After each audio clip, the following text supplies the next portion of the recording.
This girl was young enough to have been born into slavery. She'd never known another life. She might not have ever known her mother tongue, or even her mother. Suddenly, Kestrel no longer cared whether the Emperor's secret was about Haran, or the East, or some other territory. She wanted the Empire to be that long table that haunted her mind. She wanted to flip it over and send all those empty plates crashing to the floor. The slave stirred uneasily. Kestrel realized that she was staring at the girl, who said, "More, my lady?" "No, thank you," the engineer said to Kestrel. "I suppose you don't remember me. You were a little girl when I saw you last. It was just after the colonization of Haran."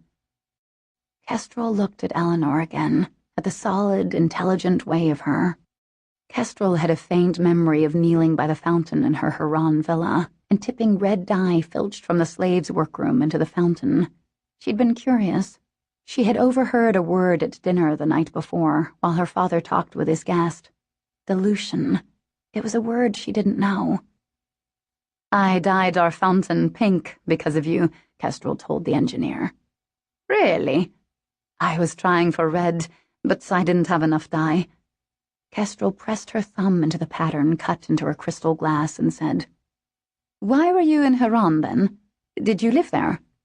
"No, I designed the city aqueducts. The Harani system of running water was too primitive." "Have you been to Haran recently?" "No," said the engineer, but she was looking away. "Why would I?" "Oh, I don't know. Maybe I wish that you had and that we could talk about it. Sometimes I'm homesick." Eleanor frowned.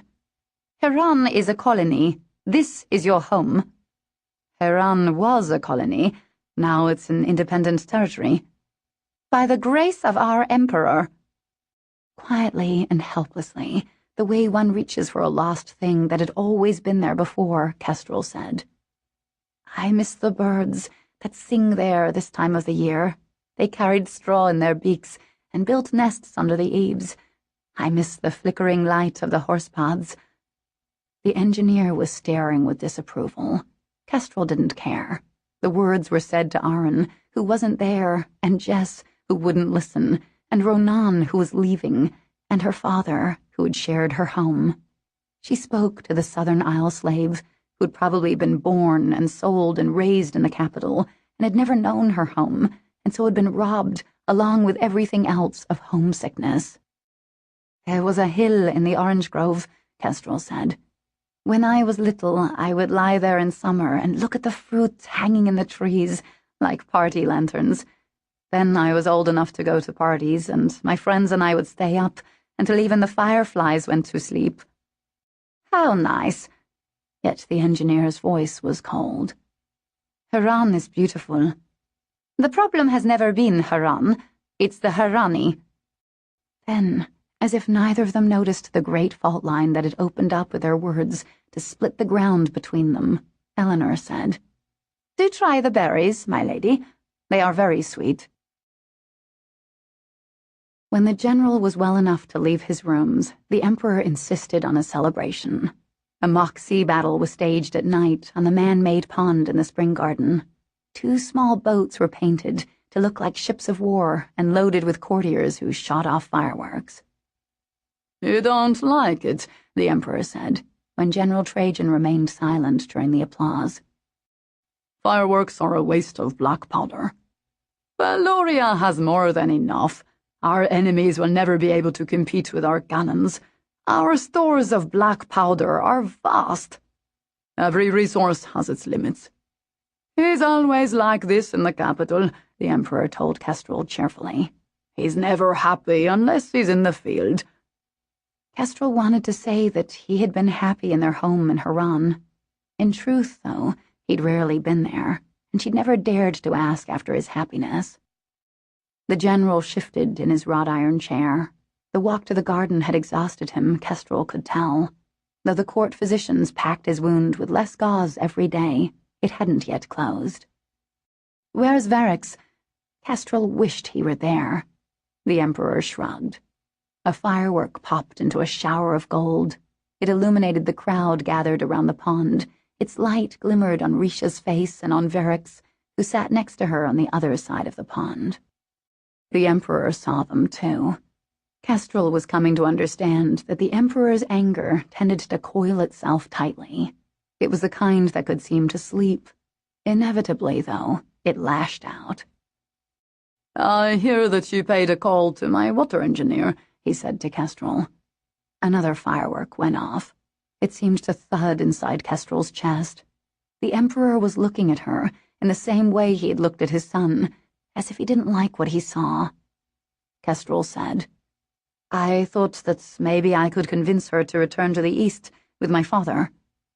A firework lit the Emperor's face with exploded light. "That is my decision." "It was just an idea. In the end, I said nothing about it to her." "She tells me, however, that your conversation was nonetheless interesting." The smell of sulfur was strong. The smoke burned Kestrel's lungs, and she knew from the threat in the Emperor's voice that she had been prodding at a secret about the water engineer. She looked at her father. He was staring straight ahead, watching as a drunk gentleman stood in one of the boats, teetered, and fell into the water. The crowd laughed. Kestrel held her breath. The fireworks cracked and burst inside her. She waited for the Emperor to speak again. She worried that her father would say that he had told Kestrel not to go to the engineer's house. "Perhaps the capital isn't entertaining enough for you," the Emperor said to Kestrel. "I hear that you long for Huron." "Why wouldn't she?" General Trajan said curtly. "She grew up there." The sky rained green and red. The two men looked at each other. Kestrel knew that expression on her father's face. Her fear slowed. She breathed again. Though the spring night was chilly, she felt suddenly warm. She felt the cloak of her father's protection. She pulled it tightly around her.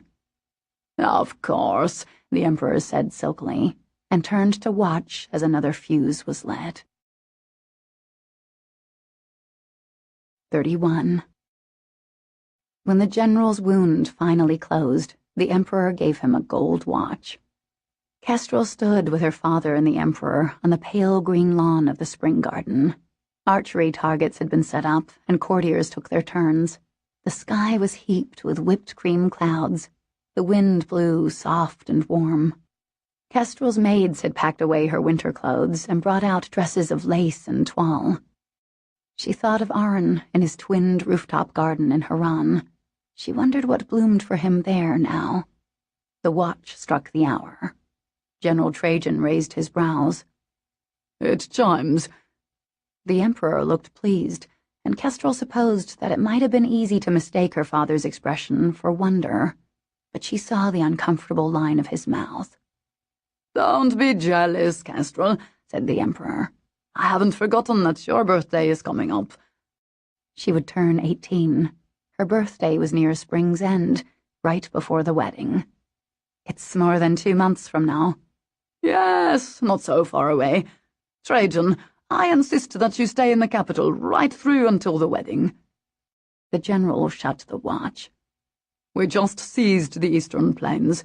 If you want to hold them, your lieutenants can manage. You're barely healed.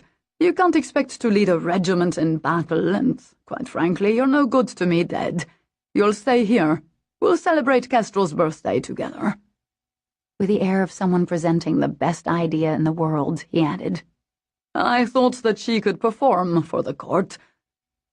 There was the soft, faraway thump of an arrow hitting canvas.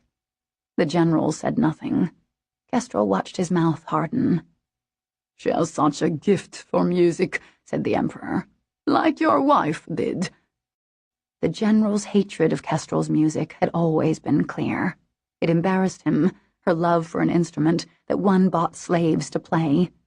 Sometimes, though, Kestrel thought that it wasn't just that.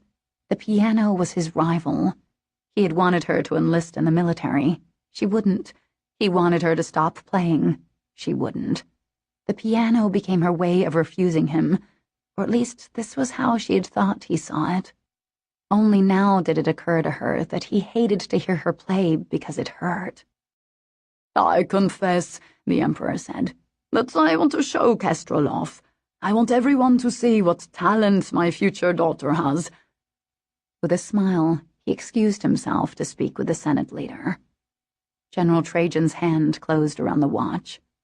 What a silly gift to give a man who led nighttime assaults where stealth could mean the difference between life and death. "Give it to me," Kestrel said. "I will find a nice, convenient rock to drop it on." The general smiled a little. "When the Emperor gives you a gift, it's best to wear it." He glanced at the new dagger at Kestrel's hip. "Sometimes what he gives is actually a way of saying what's his." "I'm not his," she wanted to say, but her father was already gone, walking slowly across the lawn to greet an off-duty naval officer. Someone must have struck a target center. She heard a smattering of applause. "Are you going to shoot?" It was Varix. He had approached without her noticing. "Not today." The wind was tricky, and her father was here. She didn't want to miss. Varix offered her his arm. "Let's see who wins." As they walked together, Kestrel said, "You seem to know a good deal about medicine." He shrugged. "Would you rather be a doctor than an emperor?" Varix peered down the low slope. He didn't say anything. Kestrel wasn't sure if it was because he had been offended by the question or because he didn't know how to answer it. Then he said, "The Harani Minister of Agriculture is looking at you." Kestrel glanced to see Tenson sitting in a chair under the trees, folded hands resting on the cane planted into the grass in front of him. "No, don't look back," said Varix. "Be careful, Kestrel." Her step faltered. "I'm not sure what you mean." "You know why my father keeps him at court, don't you?" Slowly, Kestrel said, "To watch him." "What will my father think if he watches that minister watch you?" Kestrel swallowed a bubbling nervousness. Her hands, though lightly gloved, were very cold, but she strove to sound confident and careless. "People look at me all the time. I can't help it." Varix shook his head and turned to eye the archers. "I assure you," she said, "I care nothing for Huron's minister." He gave her a sidelong, reproachful look. "Kestrel, I know what you care about." She tried for a teasing tone and change of subject. "Since we're gossiping about who watches whom, don't you think it's time you told me which of my maids is in your pay?" "What would that change? Don't you realize by now that all of them are watching you? I bribe one, but who bribes the others?" Varix faced her fully now. "You asked me whether I would have liked to become a physician. Yes, I would have. Once. I even had books on the subject. My father burned them. Kestrel, I know you think that you've hidden your heart where no one can see it." Varix's dark eyes held hers. "But you need to hide it better." An arrow flew high above its target, its feathers whistling. "Varix, what has my maid told you?" "Not much, so far." He must have seen the worry she was trying to hide. His expression softened. "Let's keep it that way, shall we?" Kestrel mustered a bright, tense smile. Varix sighed. "Come on," he said. "I want to see Risha shoot." Kestrel let him lead her to the archers. She was glad that she'd made no promise to enter the archery contest. Her fingers would tremble on the bowstring. Risha notched an arrow. She had a fine, strong line. Kestrel focused on watching the Eastern girl. If she watched Risha with the same intensity that Varix did, she might be able to forget, if only for a moment, Varix's warning. Risha let the arrow go. It soared lazily and hit the target's edge. All of her arrows in the target were badly placed. Kestrel would have thought from the way Risha held her bow that she would have been able to do better. Then again, the day was full of sneaky little breezes. Risha aimed again. "Born first," Kestrel heard someone saying. "A baby prince or princess?" Varix went still beside her. Kestrel spotted the gossiping courtiers. She realized they were looking right at her and Varix. Their words came clear on the wind. It shouldn't have taken so long for Kestrel to understand what they meant. When she did, her cheeks burned. Risha let the arrow fly. It drove deep into the target's very center. 32. Learning the Eastern language made Aron feel like he was remembering something he didn't know he knew. Dakran was very similar to Harani. It had some of the same patterns, and though the vocabulary was different, the words didn't sound completely alien either. Aron learned quickly. If the Eastern language felt familiar, much in his new country was strange. Dakran cuisine focused far more on color than taste. Clothes were plain, but cosmetics were not, and men as well as women used them. Roshar, in particular, liked to line his eyes with vivid, dramatic flair, as if to show that he knew this drew attention to his mutilations, and he didn't care. Aron was allowed to roam the castle and city. Everyone knows who you are, Roshar said with a shrug. If you wander too far away, the city militia will happily shoot you. What exactly is too far? Roshar told him to figure it out for himself. The queen, meanwhile, kept her distance. At first, Aron stayed inside the castle, thinking that the structure was a shell that housed not only the queen, but her internal self. If he knew its hallways and alcoves and chambers, he might be able to guess at what would persuade her to an alliance with Haran. But the dizzying mix of transparent and opaque walls gave him no clues. He wandered. Sometimes he heard distant music played in other rooms. There was an instrument like the Harani violin, except with a flatter bridge, and here the strings were tuned more sharply and played with a percussive quality. Lots of plucked notes and aggressive bow strokes. Aron rarely saw the queen. When he did, she ignored him, in an icy way that never failed to remind him that he had no weapon. His parents had thought that openly carrying a blade was the height of barbarism. Now, though, Aron felt strange without Kestrel's dagger at his hip. Its lack made him uncomfortable, and even more uncomfortable about what that discomfort might mean. The Easterners were always well armed. They favored small weapons. Their crossbows were smaller than Aron had ever seen. From Roshar, he learned that they weren't as powerful as a Western crossbow, but more accurate and easier to load quickly. The Eastern love for the miniature was everywhere within the castle. Paintings no larger than a handspan adorned the walls. Basins collecting rainwater that funneled down from the roofs were decorated with tiny mosaics of dragonflies. Shelves in rooms meant for smoking held clocks the size of watches and porcelain eggs that, when opened, showed coiled snakes made from jointed green glass. Some eggs hatched tiny tigers that gnashed their mechanical teeth. Once, Aron strayed far into the recesses of the castle and found a model of the castle on a pedestal. Inside, suites had details that made Aron wish for a magnifying lens. With a fingernail, he turned a faucet in a bathing room.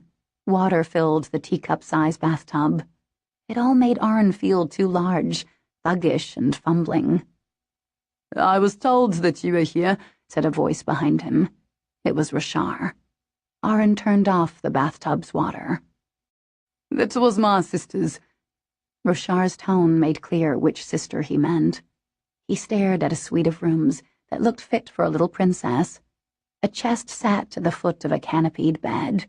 Aron moved to open it. He expected Roshar to snarl an objection, but Roshar simply looked at him, black eyes curious and narrow, like the eyes of the snakes in the porcelain eggs. With one finger, Aron reached inside the chest. He snatched his hand back. Blood speckled his finger. It felt as if he'd been bitten by a host of tiny fangs. Roshar took the chest from the small room. He tipped its contents onto his palm, which he held out for Aron to see. Miniature weapons, swords the size of matchsticks, daggers like sharp steel filings. Roshar squeezed his hand around them, then flung the bloody little weapons into Risha's dollhouse suite. Let's get out of here, he said. A beheading would be spectacular, Roshar said, as Aron steered up the canal. It was a clear day. Don't you think? You're too heavy for a good hanging. Your neck would break the moment you dropped. Beheading's quick, too. Not if the X is dull. It was a typical conversation between Aron and Roshar, who had very helpfully taught Aron his country's words for various deaths by execution, and reminded Aron on a daily basis that his life was in the prince's hands. Usually, this kind of talk cheered Roshar, who lay settled into his end of the canoe, his arms crossed over his chest. One leg draped over the side of the boat, his eyes were on the blue sky, but the lazy posture looked like a lie today. Roshar's body was set with hard lines. Then his gaze lowered and cast out over the city. Something caught his attention. It changed his face. It stole all the pretending from it and left nothing but the same naked anger that had made him clench a fist around Risha's toy weapons. Aron saw what he saw. A woman wandered near the edge of the canal. She wore the tapered trousers of the plains people.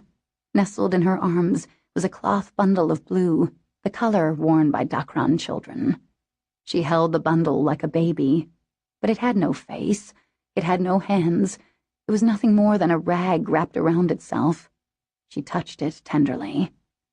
Aron stopped rowing. The water swirled away from his still oar. Sometimes Aron almost understood what Kestrel had done. Even now, as he felt the drift of the boat and didn't fight its pull, Aron remembered the yearning in Kestrel's face whenever she'd mentioned her father, like a homesickness. Aron had wanted to shake it out of her, especially during those early months when she had owned him. He had wanted to force her to see her father for what he was. He had wanted her to acknowledge what she was, how she was wrong, how she shouldn't long for her father's love. It was soaked in blood. Didn't she see that? How could she not? Once, he'd hated her for it. Then it had somehow touched him. He knew it himself. He, too, wanted what he shouldn't. He, too, felt how the heart chooses its own home and refuses reason. "Not here," he'd tried to say. "Not this. Not mine. Never." But he had felt the same sickness. In retrospect, Kestrel's role in the taking of the Eastern Plains was predictable. Sometimes he damned her for currying favor with the Emperor, or blamed her for playing war like a game just because she could. Yet he thought he knew the truth of her reasons. She'd done it for her father. It almost made sense. At least, it did when he was near sleep and his mind was quiet, and it was harder to help what entered it. Right before sleep, he came close to understanding. But he was awake now. He was staring as the glassy-eyed woman cradled her cloth baby. He saw her caress the blue folds. He saw the end of understanding. Aron wished that Kestrel could see what he saw. He wished that he could make her pay for what she had done. 33. Spring pinched the world open. Tight buds split along their seams and spilled out their colors. Kestrel stayed indoors. It didn't help. Thoughts, too, have their seasons, and she couldn't stop what worked its way up through the underground of her mind. And what were her thoughts? What did she gather in secret, in guilt? What did she hold and lift to the light to see better? And what did she drop as quickly as she could, as if it were hot to the touch? That last kind of thought grew like flowers with fire for petals. They blackened the grass around them. They burned from root to stamen. Kestrel avoided them. Except when she didn't. Sometimes she went to them first. Sometimes she lied to herself along the way. She thought about the piano she had left behind in Haran. And it was allowed for her to think about that, because why wouldn't she miss the instrument she'd grown up playing and had been her mother's? There was nothing wrong with thinking that the palace piano had a rich, ringing sound, that it was probably the finer instrument, but that it made her long for the one she'd played almost all her life. She could practically feel the cool keys. Her piano was in Aron's house. She knew the house well. It had been her prison. It had become almost her home. But then she thought that this was not true. She didn't know Aron's house all that well, and her insistence on this truth made it clear that she had told herself that earlier lie only so that she could correct herself. Because wasn't there a part of Aron's home that she had never seen? This was her correction. This was the burning flower. Kestrel had never been in Aron's rooms. Yes, she'd visited his childhood suite. She'd been there once with him. But that wasn't where he had slept during her time there. That wasn't where he passed his private hours, where he bathed and dressed and read and looked out windows. No, she'd never seen those views. Aron had lived on the other side of the twinned rooftop gardens that joined his suite to hers. He'd given her the key to its door. In her mind, Kestrel held the key. She fitted it to the lock. She eased the door open. She imagined what she would find. Maybe the hall that led into Aron's rooms from his garden would have a tiled floor that had been glazed so that it glittered in the dark like the scales of a magic creature. In her imagination, night had fallen hours ago. The darkness felt ripe. Aron wouldn't burn lamps in every room, especially the rooms he wasn't using. That was something Kestrel would do. No, Aron would light one lamp and turn it down low, in the way of someone who had long been forced to conserve what little he had. There'd be one light to follow. When she found it, she would find him. Sometimes she found him in his bedroom. Sometimes this was too much to think. It made her heart flinch. It stole her courage. So she found him in other places, in a chair by the sitting room fire, or crouched by the fire itself, feeding kindling into the flames. Once she found him, what happened next was always the same. Her imagination gave him something to hold so that he would set it aside when he saw her. The kindling, a book. He was surprised to see her. He didn't think she would come. He straightened. He stood. He came close.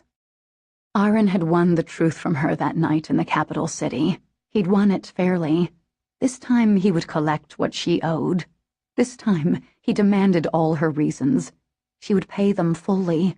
The truth lay on her tongue. But not just there. Kestrel felt the truth in her throat, too.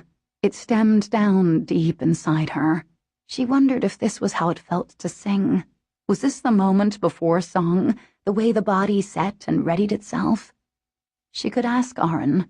He would know. But she was afraid of speaking. But he was listening. He was waiting for his answers.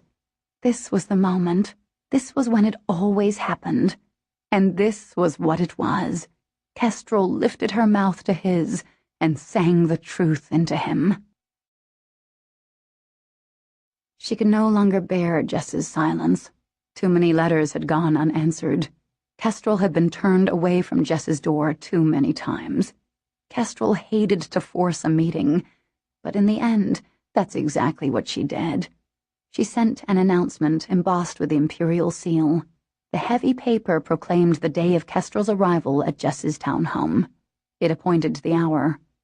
And Jess was there. Kestrel was ushered into the parlor, where Jess sat on a needlepoint sofa near a fire stoked high, even though the day was fair. Kestrel stood awkwardly, twisting and untwisting the ribbon of her purse. Jess looked even thinner than before, her hair dull, her eyes not quite meeting Kestrel's. They were focused a bit higher, on the engagement mark on her brow, Kestrel realized. Jess's gaze flicked away. "What do you want?" Kestrel had been queasy in the carriage the whole way here. That feeling was worse now, her insides screwed into a wormy knot. "To see you." "Well, I'm here, just as you commanded. You've seen me, and now you may leave." "Jess," Kestrel's throat closed. "I miss you." Jess picked at the needlepoint image stitched into the sofa's seat cushion. It showed a warrior girl hunting a fox. Jess's nails tugged out a thread. "Was it the necklace?" Kestrel asked. She'd been quick, unfeelingly, cruelly quick, to crush the glass petals of Jess's gift into dust. She caught herself hoping that a broken gift was all that had made their friendship go wrong. "The necklace?" Jess's voice was flat. "I didn't realize how much it meant to you. I'm glad it's broken." Jess leaped to her feet and went to a crystal tray set on a side table. It held a cut glass pitcher of water and a small vial filled with a murky liquid. Jess poured water into a glass, splashing a little. She tipped the vial over the glass. Several drops fell into the water and clouded it. Jess drank deeply, her brown eyes too shiny and hard. Kestrel's father would recognize that look, because it was made for war. But he wouldn't see Jess's unshed tears, or if he did, he'd pretend they weren't there. Kestrel's own eyes stung. Tell me what I've done. You know. You're the one who knows everything. I know nothing. I'm a little innocent, struggling to keep up. Why don't you tell me? Tell me that I'm slow. Laugh at how I fell asleep in your bed, how tired I was, how I had looked for you at your wretched ball, and you never spoke with me there, not once. How I hid in the crowd and drank glass after glass of lemon water just to have something to do. Tell me how I saw that slave of yours pushing through the crowd. He looked dirty. He wore rags. He was dark and disgusting. Yet he glittered. Jess's voice came low, ferocious. His mouth glittered. His jacket did, too. Why don't you explain that, Kestrel? I'm too stupid to figure it out on my own. Kestrel felt herself go slowly, icily pale. I didn't think anything of the way his jacket caught the light, Jess said. Like crystals, I thought, or bits of glass. Strange. But I didn't want to look at him. I would not look at him. I turned away. And then I went to sleep. You woke me. You told me about the broken necklace. I'm so slow. Can you believe that it wasn't until morning, when I was alone in your bedroom, that it occurred to me that there was a very simple explanation for everything? Tears trembled on Jess's lashes. Why don't you tell me what it is, Kestrel? Tell me the truth. Kestrel didn't understand how the truth could be so two-sided, like a coin, so precious and ugly. She stood in the center of the parlor, silent, trapped by her own silence, and by how her silence became her answer. Jess wept freely now. He took everything from me. Kestrel stepped toward her. Jess threw up her hands as if in defense. Kestrel halted. Jess, she said quietly. He didn't. Jess gave a short, hard laugh. She swiped at the tears on her cheeks. No, he took my home. Not for himself. It was part of the Emperor's treaty to give the colonial homes back. Which he signed. It wasn't your house to begin with. Listen to yourself. We won that land. It was ours. That's the rule of war. Whose rule, Jess? Who says that this is the way it must be? Jess's eyes narrowed, as if seeing something from far away. He has done this to you. No, he hasn't. You've been my friend for more than 10 years. Do you think I can't tell when you lie? No one has made me change. But you have. Kestrel was silent. He took Ronan, Jess said. Ronan's joined the Rangers. Did you know that? No. Kestrel had known only of his enlistment. The Rangers were an elite brigade. They vied for the deadliest missions. A bright shard of fear entered Kestrel's heart. Ronan took himself away, she said finally. No one made him enlist. No one! Jess's voice was hoarse with fury. I begged him, Kestrel said. I begged him not to. What does it matter what you begged? Ronan knew. I would bet anything that he did. He knows what I know. That slave took you. That was my gift on his clothes. That was your engagement mark on his mouth. And that was what you wanted. It was what you wanted when I lay dying on the floor of the governor's palace. And even before that, when I chose your dress and asked you to be my sister, you wanted it all along. Kestrel's gaze fell to the needlepoint sofa. She stared at the unraveling hunter girl. Deny it, Jess said. If Kestrel pulled on the loose thread, the embroidered face would come undone. If she pulled hard enough, maybe the needlepoint girl would disappear altogether. Deny it. I can't, Kestrel said miserably. Then leave. But Kestrel couldn't move. Go away, Kestrel. I don't want to see you again. Kestrel sat before the piano in the stark palace music room. The row of keys looked blankly back. Jess knew. Kestrel sank one hand down into a violent chord.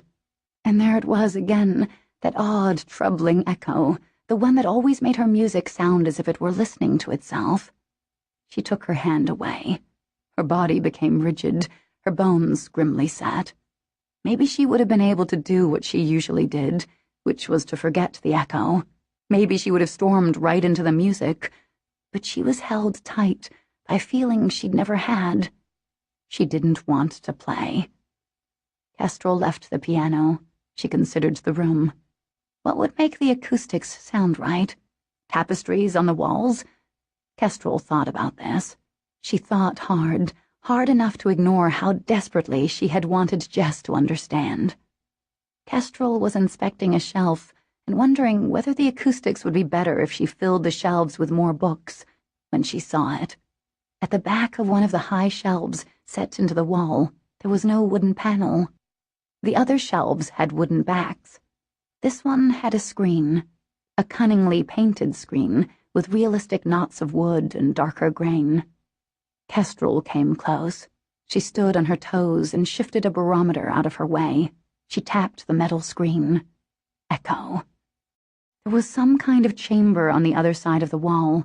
Behind the painted screen was a place where someone could see what Kestrel did, could hear what she played, could hear anything she said to someone else in this room.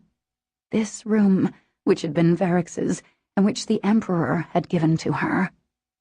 Kestrel came down on her heels. The Emperor loved his games. Kestrel frantically revisited every moment she'd spent in the music room. Had she ever made a mistake? Let slip something she shouldn't have? She didn't think so. No one could have seen anything wrong, deviant, treasonous. Kestrel backed away. Someone could be watching her even now. She left the room. She scoured the hallway outside for a way inside the hidden space. She ran fingers over the hallway's carvings until the center of a wooden flower gave way under her touch and a panel slid aside. The secret room was empty and small and dark and cold. The screen gave a view of her piano and most of the brightly lit room, but not the door. Kestrel stared at where she had been sitting. She turned once more to face the hidden room. It looked almost ordinary, plain, clean, not dusty, but it smelled airless and dank, like a prison. 34. Kestrel stayed close to her father. He could walk well enough, but tired easily, so she challenged him to Borderlands games played in his suite, though most of the court spent whole days out of doors in the blue weather, opening parasols against the sun. There had never been such a spring, the courtiers exclaimed. The first summer wedding was sure to be glorious. When Kestrel played Borderlands with her father in his suite, they usually moved their pieces in silence. But one day, not long after she had seen Jess, her father shifted his infantry forward in reckless fashion. "Why are you exposing your soldiers?" Kestrel asked. His brows lifted. "Are you criticizing my line of play?"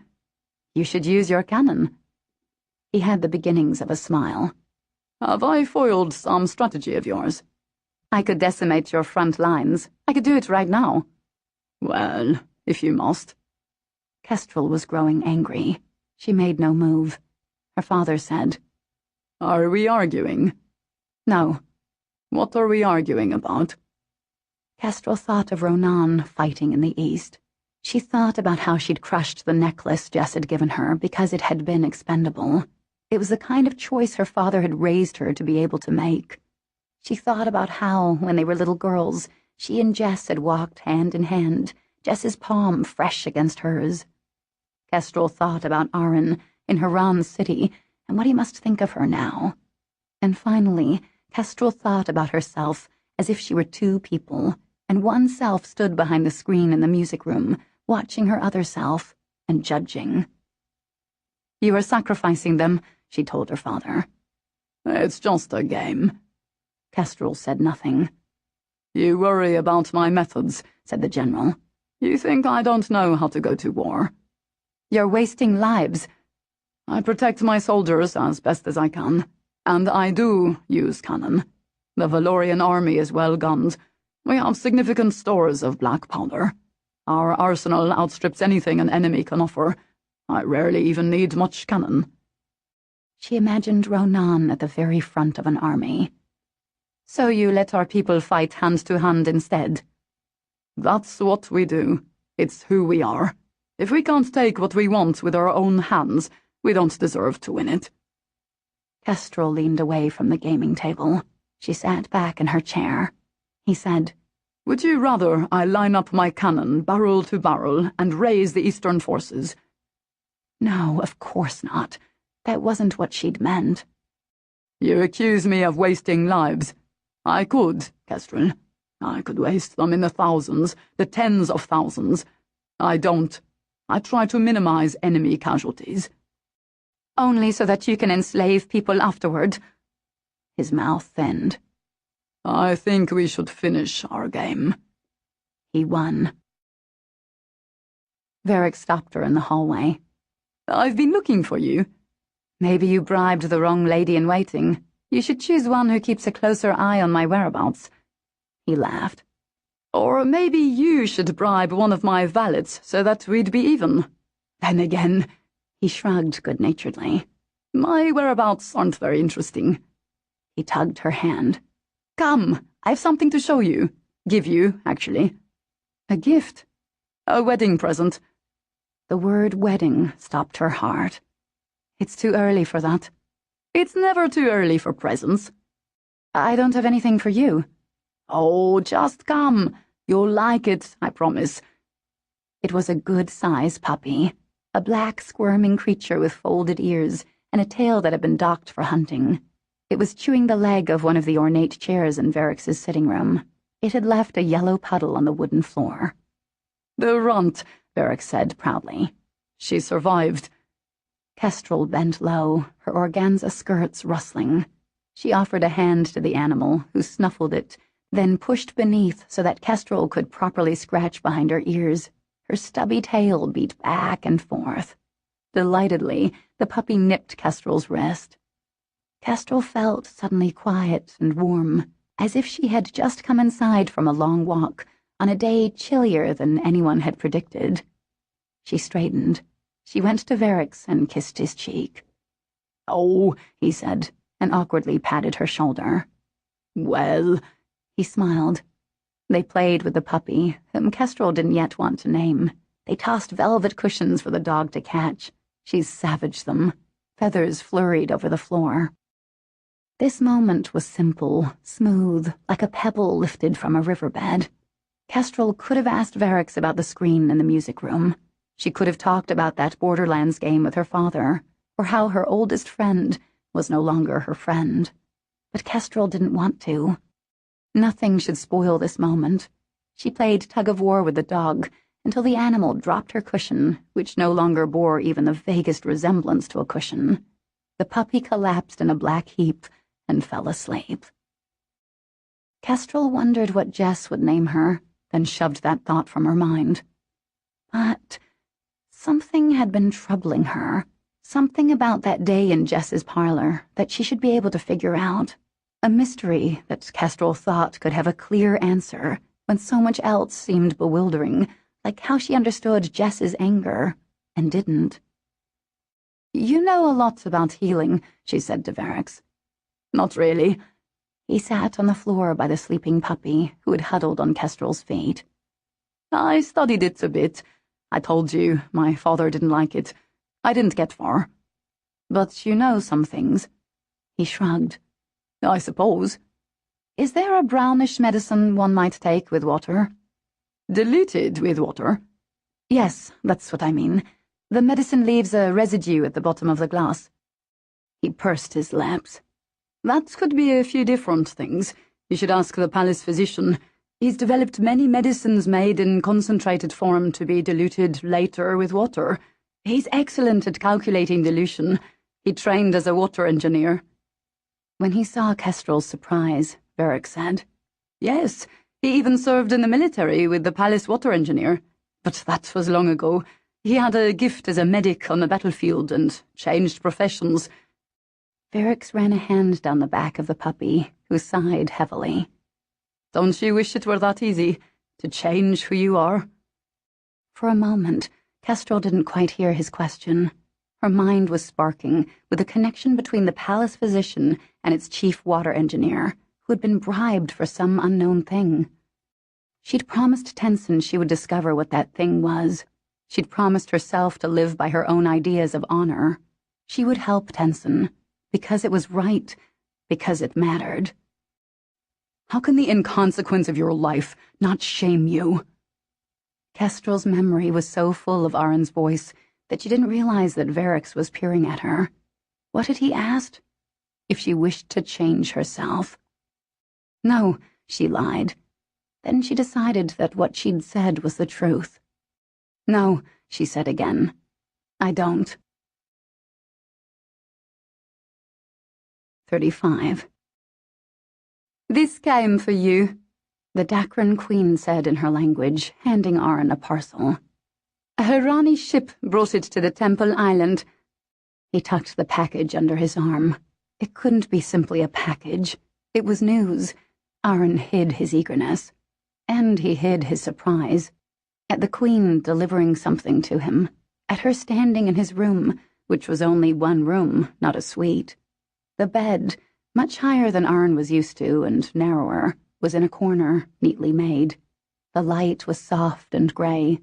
It haloed a geometric star of small triangular windows clustered into a radiant pattern. The Queen's black eyes, lined with streaks of blue paint that swirled greenly down to her brown cheekbones, seemed to glow. She was tall. Her gaze was almost level with his. "Open it," she said. Aron rubbed a palm against his scarred cheek. "Do you understand me?" she said. "You seem to. You've learned my language quickly." "So could Harani soldiers. We could fight together." "And yet you cannot obey even a simple command." Aron opened the package. It was a shirt, edged with intricately woven trim in colors he knew well. He shouldn't have stared and begun to decode the knots and colors beneath the Queen's gaze, but he did. The moth. "That cloth is too heavy for our weather," said the Queen. "I'll send it back." Aron would cut away the woven trim and sew on a message of his own for Tenson. He draped the shirt casually across the back of a chair, reading in the threads that the Imperial water engineer was living beyond her apparent means and was unfriendly to Haran. The moth believed that the engineer had made a bargain with the Emperor. There was no proof, but it began to rain. Aron heard water rushing through the castle pipes. The Queen had been silent, watching him. He forced himself to turn away from the shirt. Maybe it was because his mind was full of the moth and the way the grey thread that represented her wove throughout the entire trim. Aron looked at the Queen and saw Risha instead.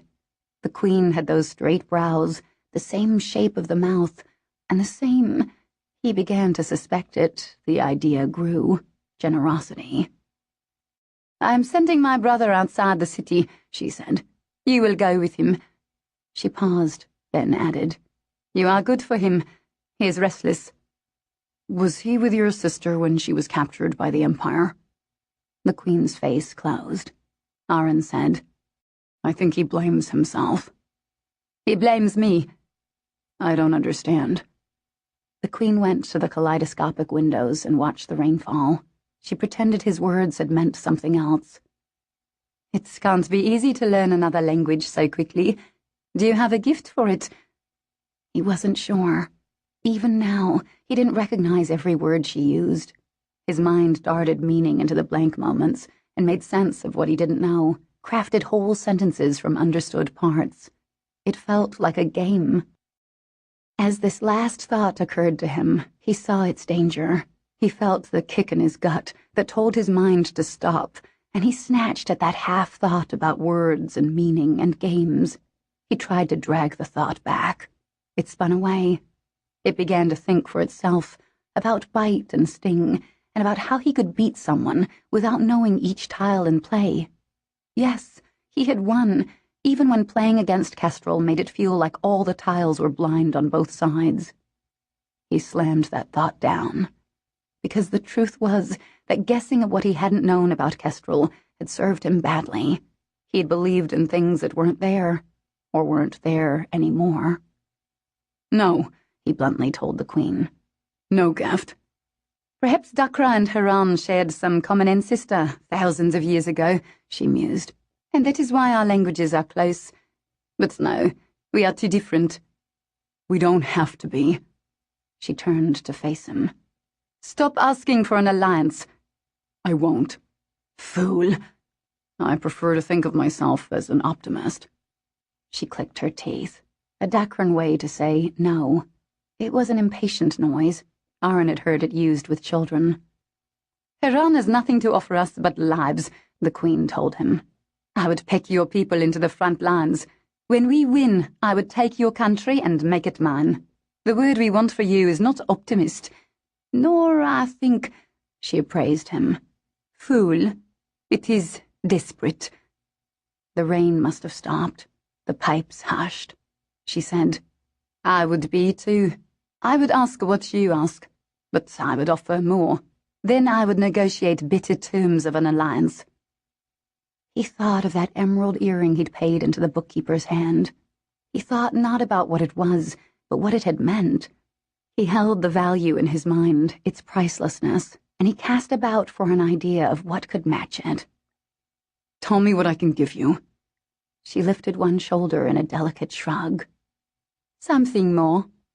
Tell me what that is. I will know, she said, when you give it to me. Aaron and Roshar rowed up the river. Soft dawn hardened into bright day. The castle was at their backs, then gone. Reeds on the banks tapped a light tattoo against each other, and swarms of enormous dragonflies rippled like flags alongside the canoe. Roshar steered. When they'd set off from the city, Aaron had noted the crossbow slung across Roshar's back and a set of throwing knives at his hips. Aaron had asked if Roshar expected resistance from the plains people who had made camp upstream. Roshar had blithely said, This is for river beasties, and looked coy. Then, though Aaron hadn't pressed him, Roshar added, If you must know, I'm going to hunt a nice poisonous snake and make you eat it. You do like to ruin a surprise. The canoe slowed.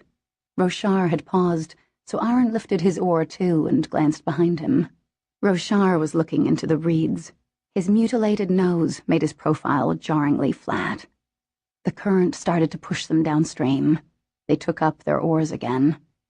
There was something about the day, the tempo of the reeds, the dipping of the oars, the dragonfly's burr, and even Roshar's stunted profile, that opened something inside Aaron. If he had had to put what he felt into words, he would have perhaps said that it was a kinship with the moment. He began to sing. For himself, for the day, for the way it made him feel. It had been a while. It felt good to push that music up and into the world, to feel how the initial heft of it lightened on his tongue. The song floated out of him. He wasn't thinking. He wasn't thinking about her. But then he thought about how he wasn't thinking about her. The song became lead. He shut his mouth. There was a silence. Finally, behind him, Roshar spoke. Don't let my sister hear you do that, or she won't let me kill you. Aaron didn't look back. Then he said, When I was leaving the capital, I saw Risha. The canoe angled its direction. Roshar had stopped rowing again.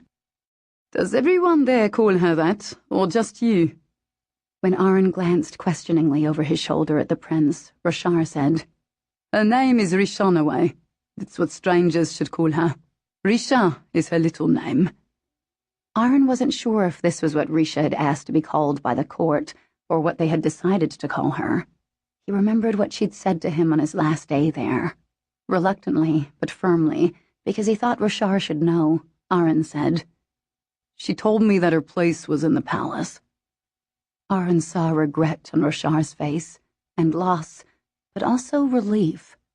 Aron didn't understand it. As he found himself questioning whether the Queen and her brother wanted their stolen sister returned, he realized that some furtive part of him had been wondering whether that would have been enough to secure the alliance his country needed. If he had brought Risha with him to Dakra, would that have been the Queen's something more? How would Risha have been most valuable to Haran, as Tensin's moth, or as a bargaining chip with the Dakran Queen? Aron checked himself. These were questions Kestrel would ask. Kestrel knew exactly how to calculate what someone was worth. His lips curled in sudden disgust. Pleasant thoughts for both of us, Sasi, said Roshar. Oars in the water now, little Hirani, or we'll never make the camp before nightfall. The day had gone orange. It hadn't rained once. Nearly there, Roshar said. Why do the plains people have to move camp? They don't have to, but this particular tribe has camped upstream of an agricultural village with crops. The villagers have complained that the water flowing downstream to them is contaminated. My sister wants these refugees to move into the city with the rest. A fist squeezed Aron's heart. He remembered the woman with the cloth baby. He thought about being forced from his home, and how it would be to build a new home, and to be forced from that one, too. So they suffer yet again.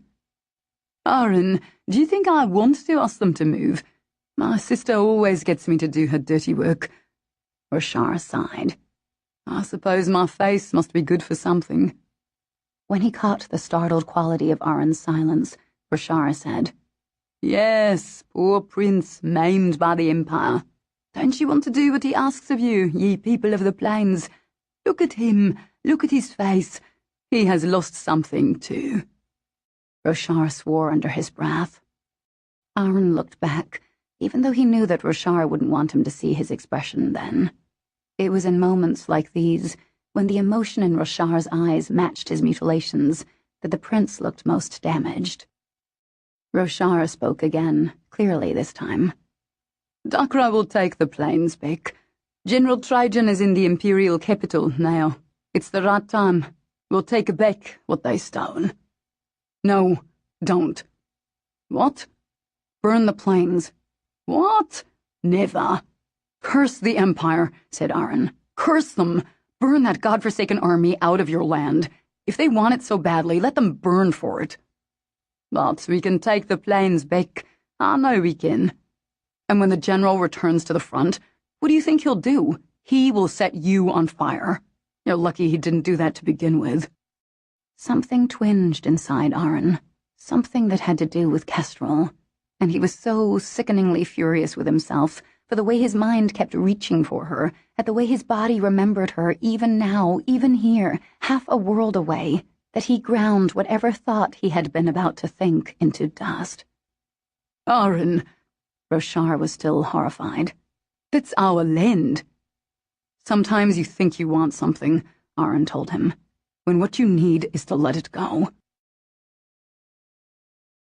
The sky was dusky pink when Roshar announced that they'd reached their destination.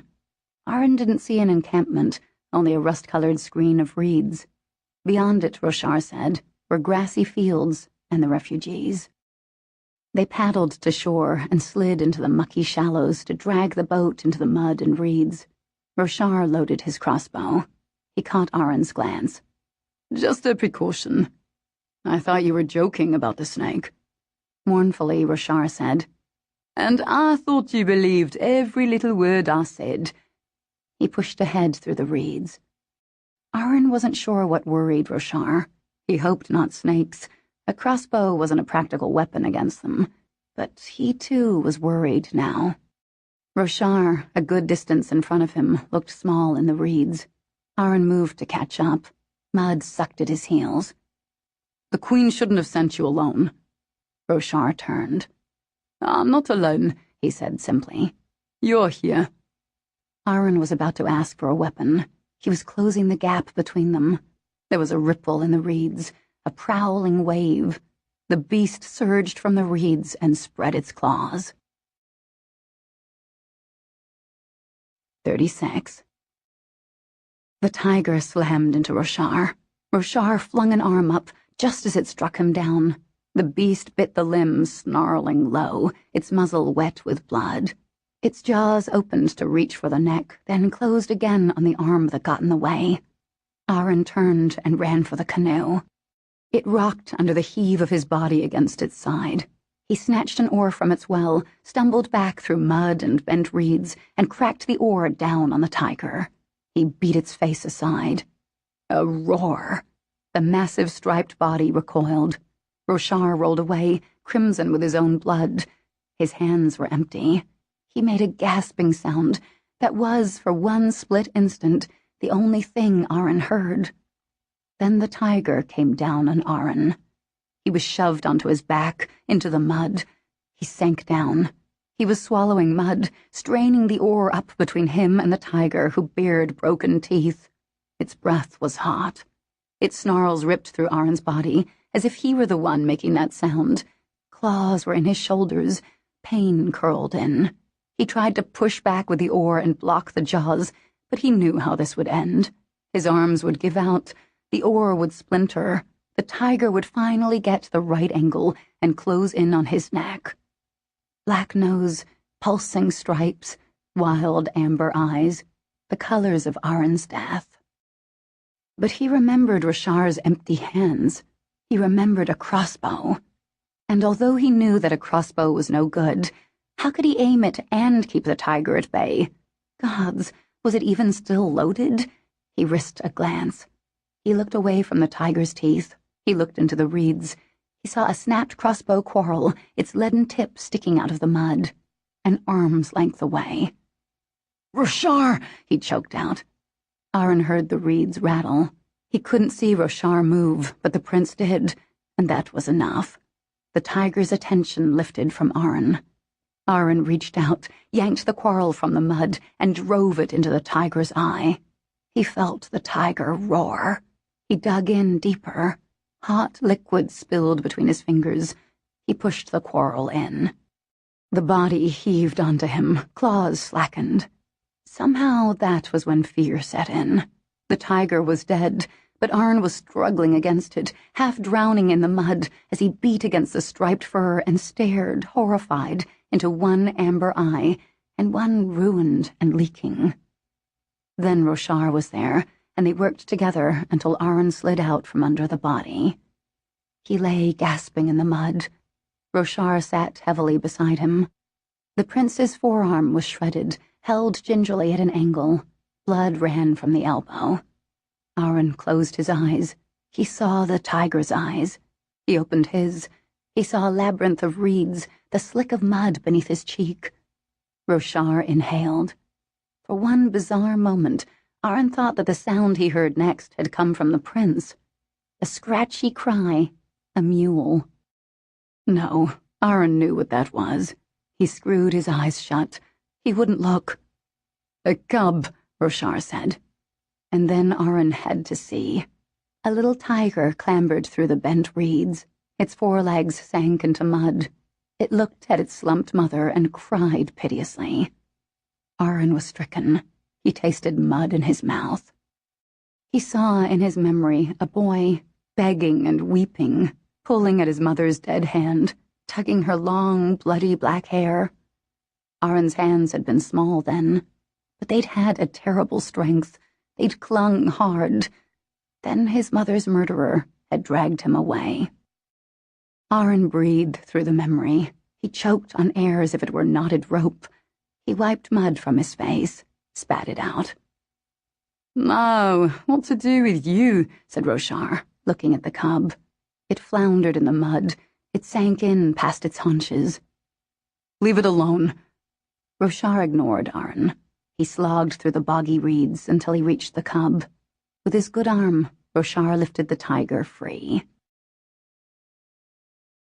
"Brother, you are mad," said the queen. "He loves me," Roshar protested. The cub was sleeping, huddled against Roshar's leg. "And when it has grown and is large enough to eat a man, then I'll make Aaron take care of him." Aaron had had enough. He moved to leave Roshar sweet. "Wait," said the Queen. Aaron was sore. His raked shoulders were padded with gauze, and he was tired, achingly tired from the journey back, from the shock of the plains people when he and Rochard stumbled to the camp with a tiger cub, from how easily they had agreed to move camp once they saw the danger of tigers breeding nearby, how they'd fed Aaron when he hadn't wanted to eat. And then there had been Rochard's fascination with the tiger's carcass, the way the prince had inspected the slack jaws, to pronounce that the broken teeth were an old injury, and thank the goddess for that, he'd said, or they would have had no chance at all. I would have lost my arm at the very least, Rochard said. As it was, his arm was a bloody mess.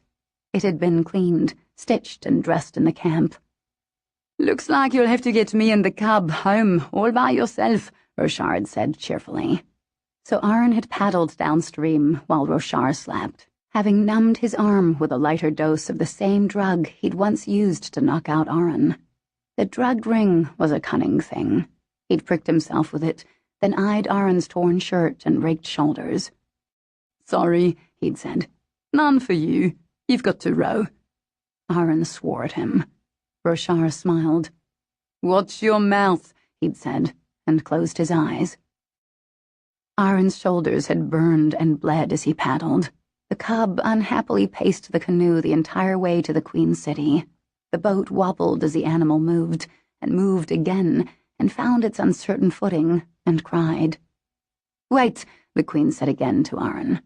She left Rochard's side, crossed the room, and offered something. It gleamed on her uplifted palm, Kestrel's dagger. Thank you, said the Queen. She tried to give it to him. I don't want it. The hand that held the dagger faltered. Aaron said, You know what I want. The Queen shook her head. No alliance. Aaron remembered the suffocating fear as he lay trapped beneath the tiger's paws. The fear had squeezed his gut. It had robbed his breath. It was the familiarity of that fear, not just the fear itself, that had done it. This was how he had felt for months, for years, pinned down by the Empire. In his mind, Aaron shrank the dagger on the Queen's palm. He made it the size of a needle, easy to ignore, easy to lose. He saw again how Rochard tossed Risha's tiny weapons into the castle dollhouse. He saw an Eastern crossbow, so small compared to a Valorian one.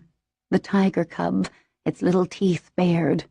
His own country, helpless before the Empire's massive army, their engineers, their black flags, their black rows of cannon, their seemingly limitless supply of black powder. Aaron saw, suddenly, an idea. It took shape inside him.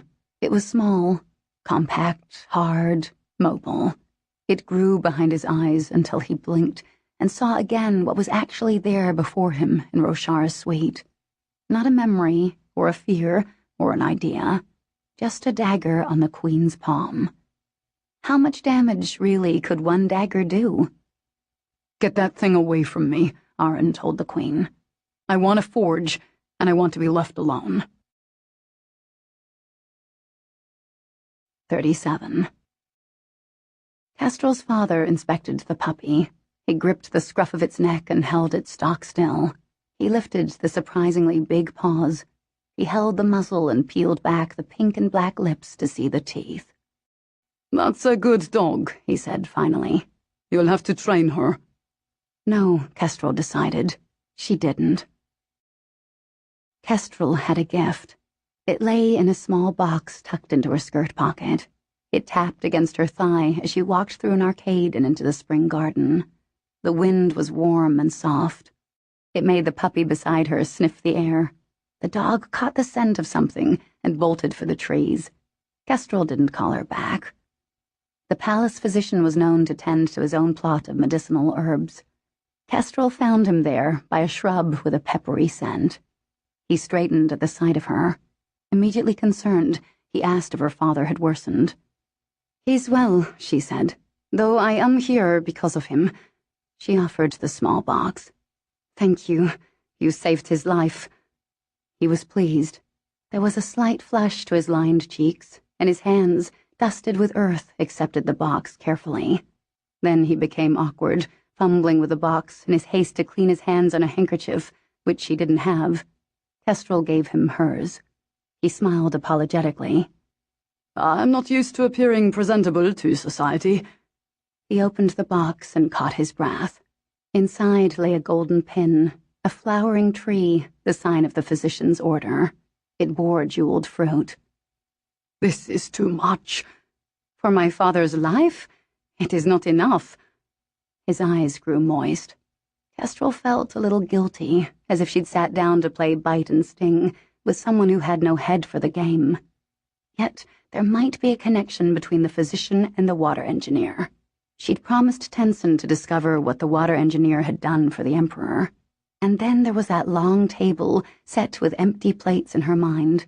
The Eastern Plains, the slaves who cleaned the Imperial Palace, Aron's stitched face. "Will you show me your garden?" Kestrel asked. They walked the green rows. "I'm worried about a friend of mine." Kestrel described Jess's vial of dark liquid. "Is it safe?" I think I know who this friend of yours is. A colonial girl from Haran. No need to worry. I gave her the medicine myself. It's just something to calm the nerves." Kestrel was relieved. "So it is safe." "Well, in the right dosage." Quickly, he added. "But she would never have access to enough to do her harm. Even city apothecaries aren't allowed to sell it. I oversee the making of that medicine in the palace, and I give out very small supplies." "Is it addictive?" "No, the body doesn't crave it, but the mind might. Your friend might come to rely upon it to sleep. If used for too long, it could be dangerous." "How dangerous?" His expression spoke the answer. "But that would take months of use." Kestrel's voice rose. "Why would you give my friend a medicine that could kill her?" "My lady," his voice was respectful but firm, "every medicine has its risks. We use a medicine because its benefit outweighs potential harm. Your friend needs peace and sleep. Not forever, just long enough for her to feel that peace is possible. She's weak. I worry that if she doesn't rest, she could fall prey to a serious illness." When he saw Kestrel's uncertainty, he said, "When you saw her, did your friend tremble? Did her hands shake?" "No." "Then there's no need to worry. Trembling is a sign of overdosage. Not that this would even be possible in the case of your friend. I gave her very little." The puppy bayed in the distance. "Don't give her any more." Kestrel twisted her fingers together. "Please don't." "I wouldn't." The physician was affronted. "There's no need to even ask that. I would never risk a Valorian's well-being." Kestrel tried not to worry. With years of practice at pretending that what really mattered was nothing, she asked the physician about his garden. They discussed his herbs and the earth and the weather. "In war," her father said, "the best feint is the one that you mean. If you want to distract your enemy and make him miss a key move, your ruses must be real." This was Kestrel's line of play. She truly wanted to thank the physician. She truly wanted to know about Jess's health. The truth of things, she was coming to understand, has a weight that people sense. She'd given these truths to the physician for him to hold, so that while his mind was heavy with them, she could make a move that wouldn't seem like a move at all. "I'm amazed at how well your garden is doing," she said. "The weather is so fickle.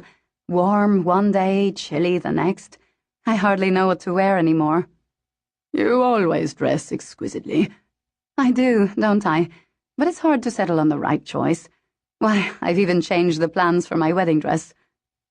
He paused mid-stride. He started to say something, but she carefully missed it. She was helped in ignoring him by the puppy who came bounding toward Kestrel. It carried a stick in its teeth. The puppy laid it at Kestrel's feet and barked. But it's too late to change your wedding dress," said the physician. "A new one would never be ready in time. Lady Kestrel, you must reconsider." She ignored him as he continued to talk. The puppy looked at her expectantly, wagging its short tail, wuffling with excitement.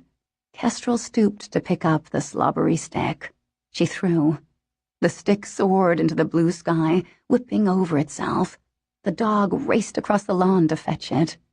Kestrel smiled and waited for the stick to be brought back. Sneaky, Aaron teased her. Kestrel shrugged a little helplessly at her imagination. She'd come to accept the way her mind would conjure up Aaron. She'd come to need it. She'd left the physician in his garden to walk the lawn, alone with her dog. The day had grown warm.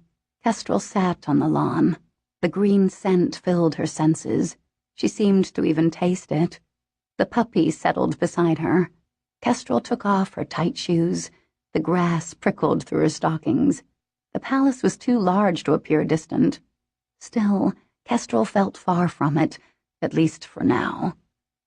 Not far enough. Aaron spoke as if he could read her mind. She faced her pretend Aaron. His scar was healed. His grey eyes were startlingly clear. You're not real, she reminded him. I feel real. He brushed one finger across her lower lip. It suddenly seemed that there were no clouds in the sky and that she sat in full sunshine. You feel real, he said. The puppy yawned, her jaws closing with a snap. The sound brought Kestrel to herself. She felt a little embarrassed. Her pulse was high, but she couldn't stop pretending. Kestrel reached beneath her skirts to pull down a knee-high stocking. Aaron made a sound. I want to feel the grass beneath my feet, Kestrel told him. Someone's going to see you. I don't care. But that someone is me, and you should have a care, Kestrel, for my poor heart. He reached under the hem of her dress to catch her hand in the act of pulling down the second stocking. You're treating me quite badly, he said, and slid the stocking free, his palms skimming along the path of her calf. He looked at her, his hand wrapped around her bare ankle. Kestrel became shy, though she had known full well what she was doing. Aaron grinned. With his free hand he plucked a blade of grass. He tickled it against the sole of her foot. She laughed, jerking away. He let her go. He settled down beside her, lying on his stomach on the grass, propped up by his elbows. Kestrel lay on her back. She heard birdsong, high and long, with a trill at the end. She gazed up at the sky. It was blue enough for summer. Perfect, she said. Almost. She turned to look at him, and he was already looking at her. I'm going to miss you when I wake up, she whispered, because she realized that she must have fallen asleep under the sun. Aaron was too real for her imagination. He was a dream. Don't wake up, he said. The air smelled like new leaves. You said you trusted me.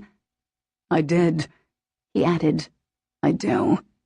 You are a dream. He smiled. I lied to you, Kestrel said. I kept secrets. I thought it was for the best, but it was because I didn't trust you. Aaron shifted onto his side. He caressed her cheek lightly with the back of his hand. That trailing sensation felt like the last note of the bird's song. No, he agreed, his voice gentle. You didn't. Kestrel woke. The puppy was draped across her feet, sleeping. Her stockings lay in a small heap beside her. The sun had climbed in the sky. Her cheek was flushed, the skin tight, a little sunburned. The puppy twitched, still lost in sleep. Kestrel envied her. She rested her head again on the grass. She closed her eyes and tried to find her way back into her dream. Later, in the butcher's row, Kestrel told Tenson to find out if the water engineer changed her bet on the wedding dress.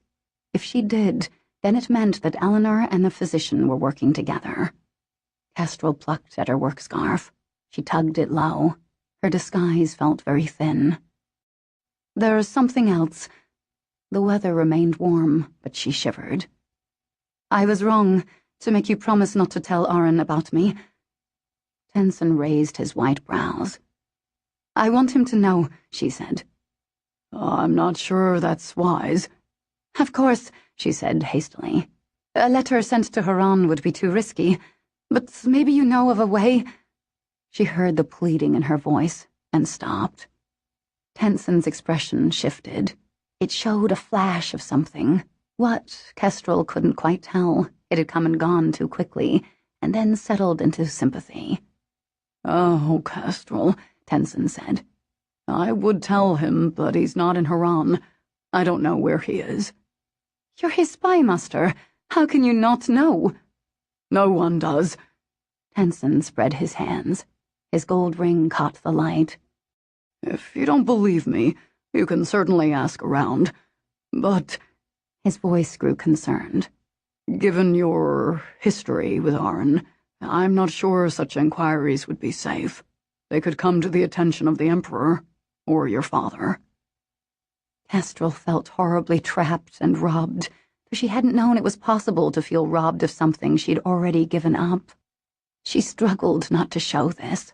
Already, that dream on the grass had faded in her memory.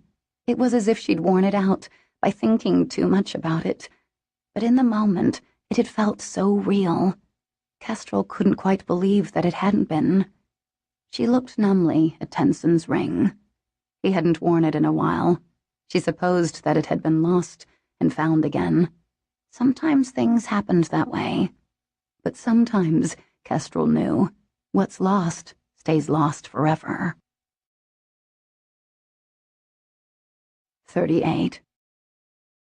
Kestrel wasn't sure how, but General Trajan had learned about the deserter, the well-bred son who had left his post in a brigade fighting in the east. "And he's here," her father's voice was flat. "living in a palace suite. I haven't decided what to do with him." The Emperor reached for his fork and knife and suggested that they begin the third course. He caught Kestrel's eye. She began to eat. Her father did not. "What is there to decide? Trajan, he's just a boy, no older than Verix." The Emperor smiled fondly at his son, who looked down at his plate. "He betrayed you. He betrayed me. He betrayed himself. Where is his honor now? I imagine it is with his parents' lucrative mills in the Southern Isles. Maybe it's been ground along with their fine grain and baked into delicious bread. The law on desertion is clear." The Emperor drank his wine. "To be honest, I was saving him for you. Go see him if you like." "I will," her father said, "and then I'll return to the east. You can't even walk the length of the spring garden without catching your breath. Would you follow such a commander into battle?"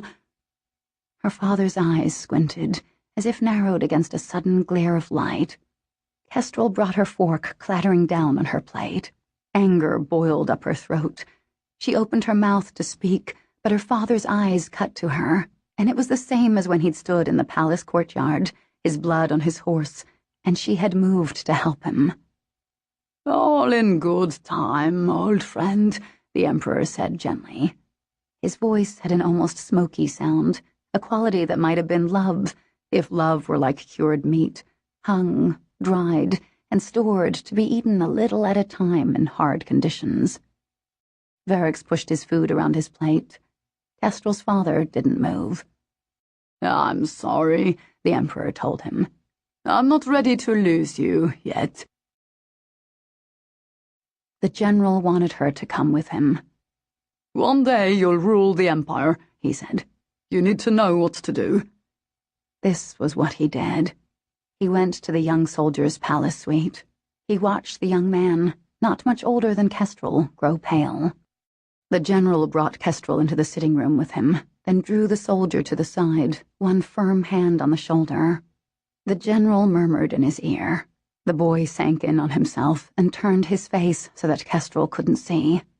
The general's voice took the tone of a question. The boy inhaled a shuddering breath. Kestrel's father said something that sounded soothing, safe. She'd heard him like that before, when she was small. "Forgive me," the soldier said in a strangled whisper. "I will," the general said. "After." Then he told Kestrel that it was time to go. The deserter used his dagger, an honor suicide. For a few days, the gossip was on every courtier's lips. Then news came from the east. The barbarians had burned the plains, said the report. The Empire's latest prize was black, barren, smoking. The names came later, a much longer list of casualties than usual. One name was passed around the court like a pearl. It was said slowly, in appreciation of its luster, its smooth weight, the way it rolled into the well of a palm and warmed. When Kestrel heard it, she realized that she had been expecting this since the day Ronan had snatched the recruitment list from her. The discovery of that expectation cracked some brittle thing inside her. She had known this would happen. And yet it was now clear that she hadn't believed that she did, that she had shunted thoughts of it away into a part of her mind where things were kept but never looked at. How could she have hidden from that knowledge? How could she have known that Ronan would die, and yet not know it? It had been so clear. In her rooms, alone, Kestrel covered her mouth. The pearl of Ronan's name lodged in her throat. She swallowed. It hurt. She had dreams that shamed her in the morning, dreams where Ronan gave her a white powdered cake, yet spoke in Aaron's voice. "I made this for you," he said.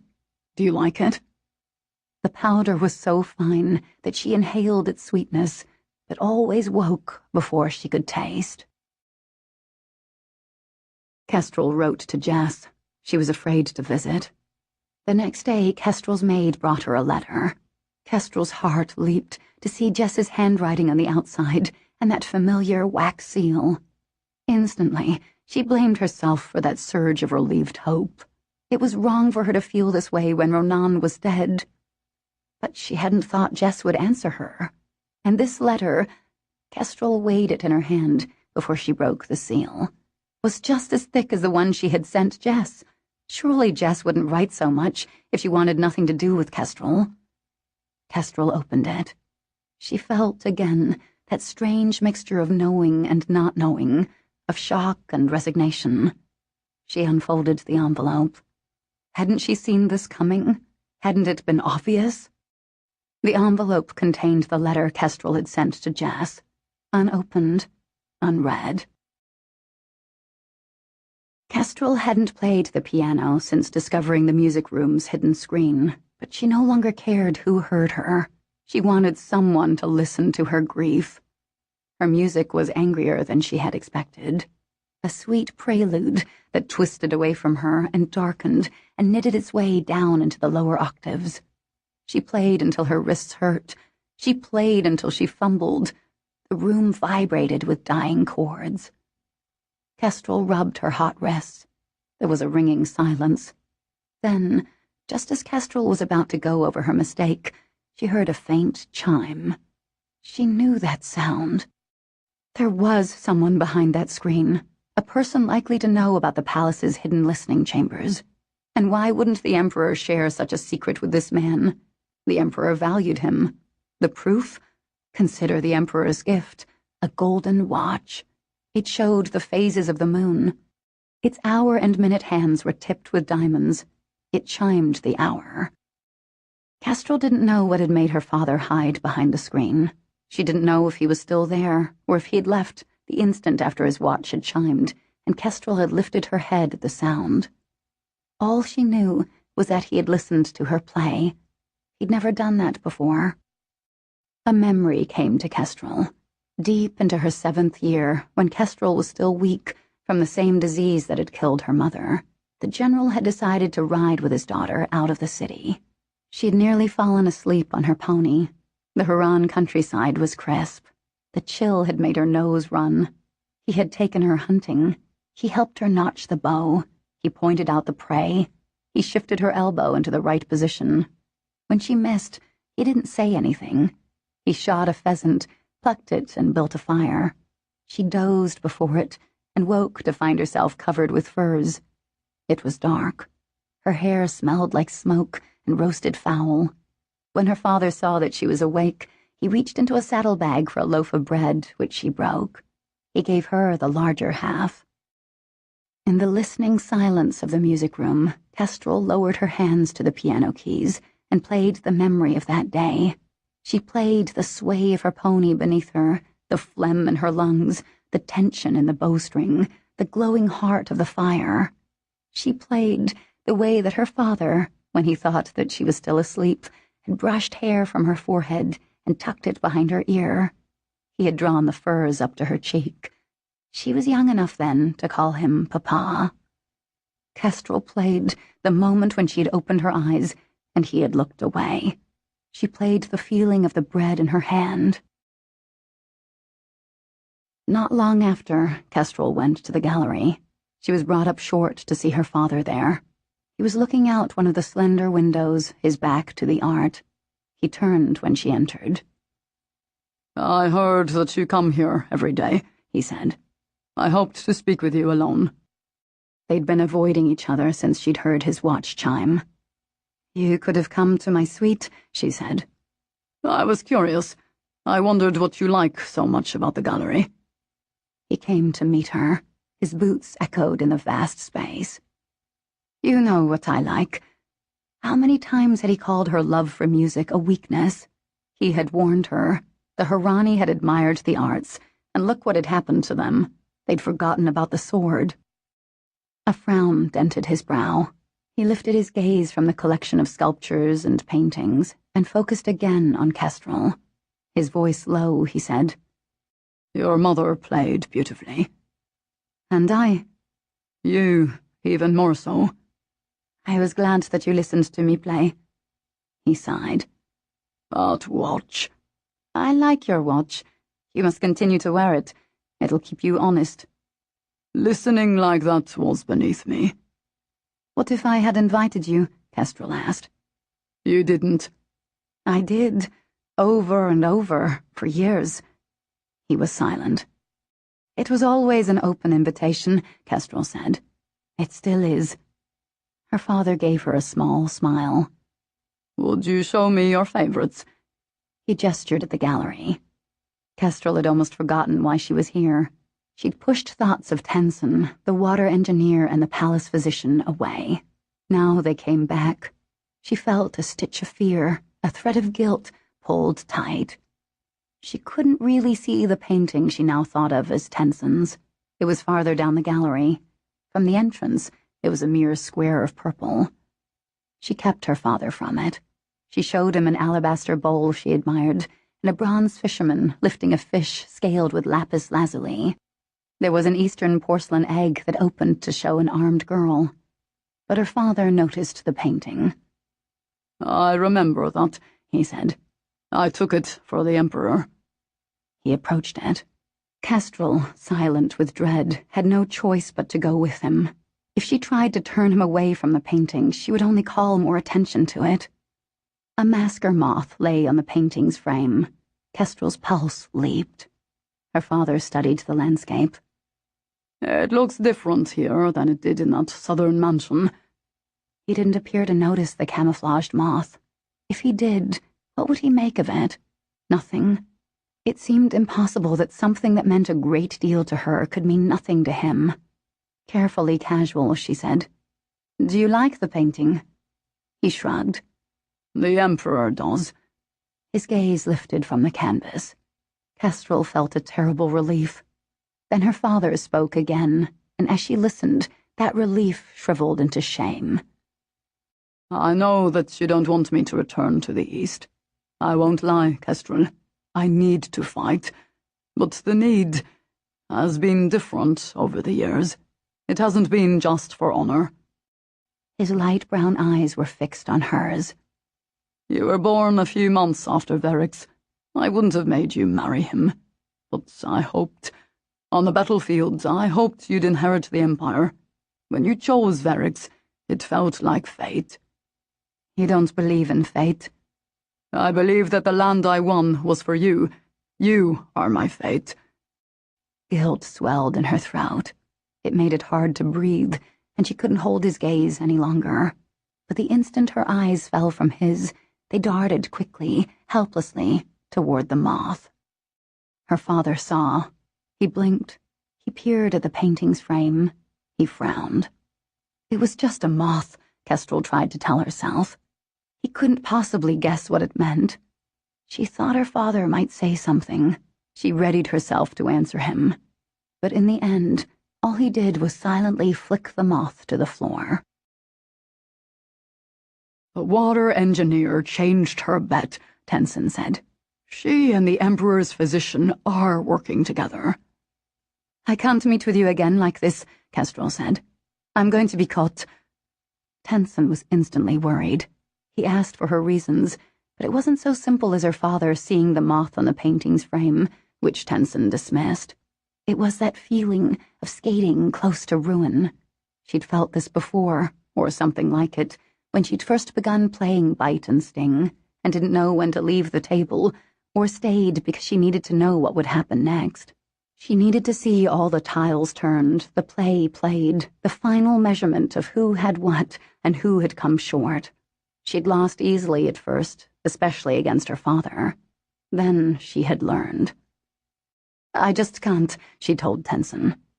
He tried to flatter her. He appealed to her sense of good. He questioned her courage.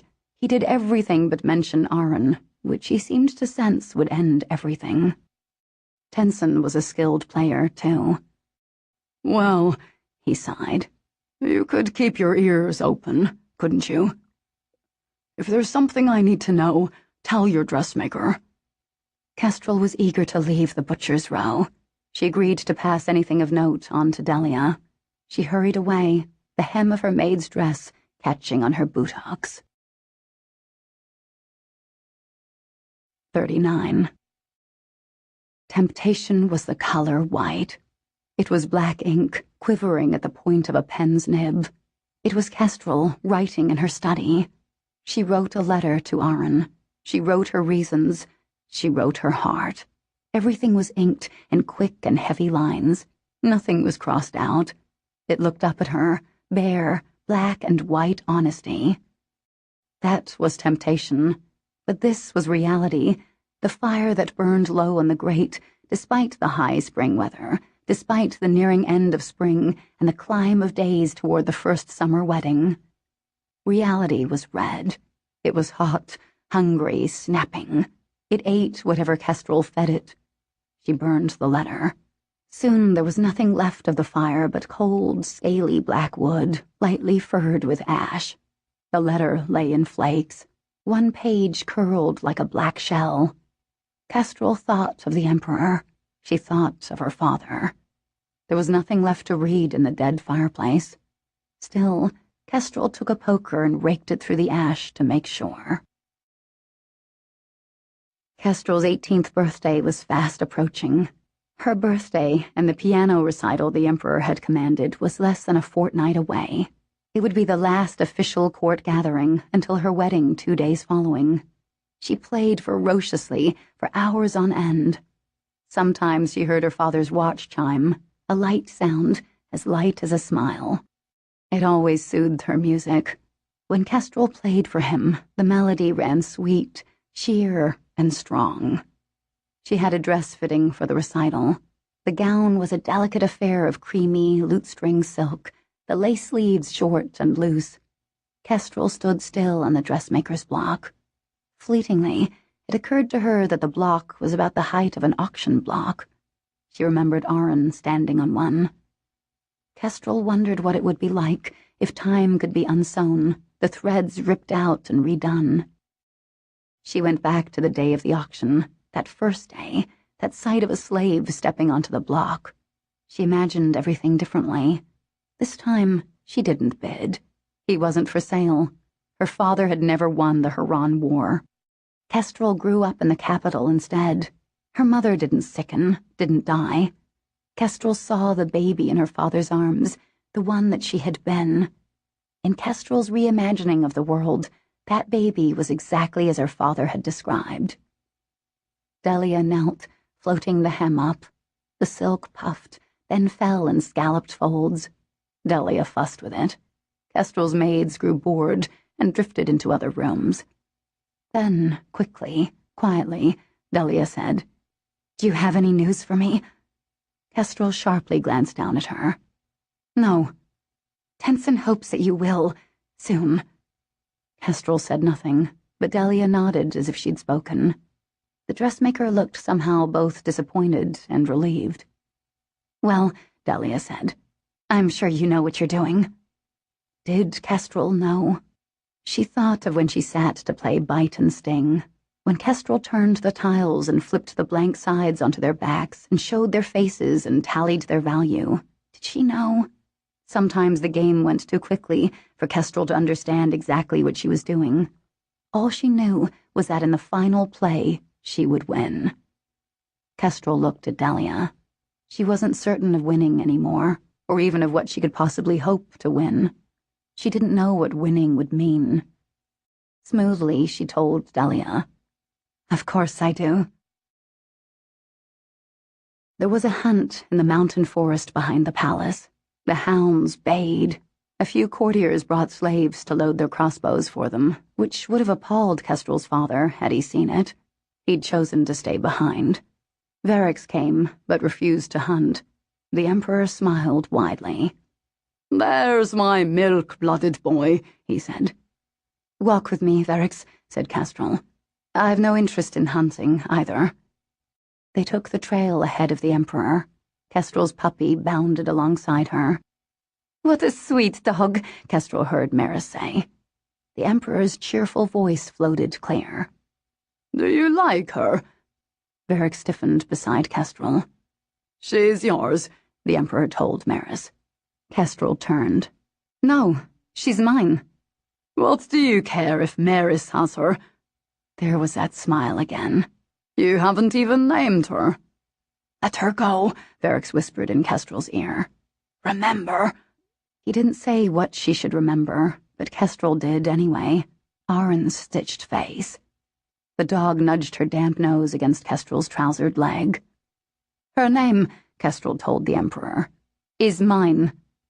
He shrugged and looked careless. Maris, with a courtier's instinct, had caught the scent of danger and waited to see what would happen next. When nothing did and nothing more was said, she moved to catch up with her friends. Later that afternoon, the Emperor shot a fox. "For my daughter." Blood marbled its reddish ruff. Its little black feet looked like dried paintbrushes. The Emperor declared that its fur would be made into a stole for Kestrel. When the court headed down to the castle and Varix was walking alongside Risha, the Emperor fell in step with Kestrel. He wasn't smiling anymore, but the smile was in his hardened voice, trapped there, an insect in amber. "Don't be more trouble than you're worth," he said. "Give the dog away," Kestrel told Varix. She had held the prince back on the palace lawn, its grass soft and fine, the green brightly pale. The other courtiers had gone ahead. "Find her a home far from the court. Find the right person." "You are the right person." Kestrel's eyes stung. The puppy sat and happily chewed her paws. Varix said, "This is my fault." Kestrel said no. She said that she could no longer look at this dog, this warm and perfect gift, without seeing it hurt. It was different to give something up than to see it taken away. The difference, Kestrel said, was choice. A limited freedom, but better than none. Or so she had thought when Arin had given her 2 keys to his guarded house. She had thought the same when she'd offered him his country, nailed and bound, and screwed tight with certain conditions. Better than nothing. She'd thought this before, and thought it again, but she didn't believe it anymore. Now she knew that to give something up was to have it taken away. Kestrel said all this silently to herself. The words felt so loud inside her head that she almost forgot that she hadn't actually spoken them. But then she looked again at Varix and saw him waiting, worried, and remembered what he'd said last. She shook her head. No. Quietly, Varix said, "My father needs for you to love him best. He needs for you to love what he loves. There's no room for anything else." "I know." "I'm not sure you do. Kestrel, your dressmaker is dead." The news dropped hard. It sank and hit bottom. Kestrel saw Delia, the woman's gray eyes lined with heavy lashes, Arin's eyes, as she lifted the ivory hem of the dress. The fabric went sheer, then solid as it settled. The skirt had swelled like a lung, then sighed.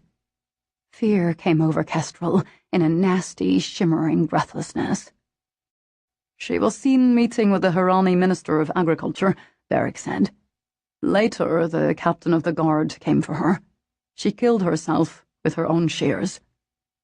Kestrel remembered Thrin's bloody fingers in the guttering prison light. The meeting with the minister wasn't why the captain was sent, Beric said. That was an excuse. The real reason happened the day your governor left. The reason was the stitches on his face. Neat seams. Kestrel, don't you remember how perfect they were? My father saw. That dressmaker's loyalty to Aaron was clear on his face. The puppy was licking Kestrel's palm. Warm, wet skin, cooling. Breath gently huffed into Kestrel's hand. The sky was a feather blanket of clouds, save for one blue hole in the fabric. A blue cloud in a white sky. The hole grew wider, bluer. It pulled itself open. It silently stretched, like Kestrel's guilt, like the moment when she'd seen Aaron's sewn face, like her father's gaze, drawn to the moth on the painting's frame. Kestrel saw satin blue, the color of Jess's dress. Powdered sugar clouds, Kestrel thought. In her memory, Ronan handed her a cake. She tasted it. It ate into her tongue like poison. Varric said, You need to watch yourself. If you play against my father, you'll lose. This kind of game isn't about intelligence, Kestrel. It's about experience. And you're conflicted, and so hurt that... He shook his head. Please, just don't do anything reckless. For how long? You know. Kestrel rested her wet palm on the big puppy's black skull. Mine, she thought. Then she lifted her hand away and told Varric to take the dog by the collar. How long? Until the Emperor was dead. Kestrel, one day we could change things. She looked up from the dog and at Varric's, at his long, thin frame, the hunched shoulders, the shock of pale hair, the large, liquid eyes. She wondered what would happen if she took his free hand. She wondered if he would imagine that Risha, not she, held his hand, and if this was how Kestrel's marriage to him would always be. She saw herself and Varric's holding each other. She felt, almost, the kindness of it, and she felt, surely, its cruelty, its claim on them, its crime, as they each pretended the other was someone else. I will never keep you from Risha, she said. I wouldn't do this to her, he said. If... There was no need to finish. They both knew what the Emperor was capable of doing to the princess if Varric defied him. We could remake the world, Varric said. Would it be so bad to rule the Empire together? It had been a question Kestrel hadn't allowed herself to ask. Now she did. The question kept asking itself, an echo with no answer. We can do this, Varric said, if we wait, if we're careful. Kestrel, can you be careful? In her mind, Kestrel played the tiles. The Emperor, the water engineer, the physician, a favor, Haran, Valoria. She noted the new engravings. She arranged them in different orders. She sought a pattern and came up empty. She mixed the tiles again. But the Emperor made it hard to think. She flipped his tile so she wouldn't have to look at him. Its other side, however, wasn't blank. It showed her father's face. What game was this? What did Kestrel think she was doing? Hadn't she lost enough? Hadn't she done enough? She remembered Varric's advice. The riddle of the engineer and physician wasn't hers to solve. She needed to stop. Yes, stop playing, Kestrel, she told herself.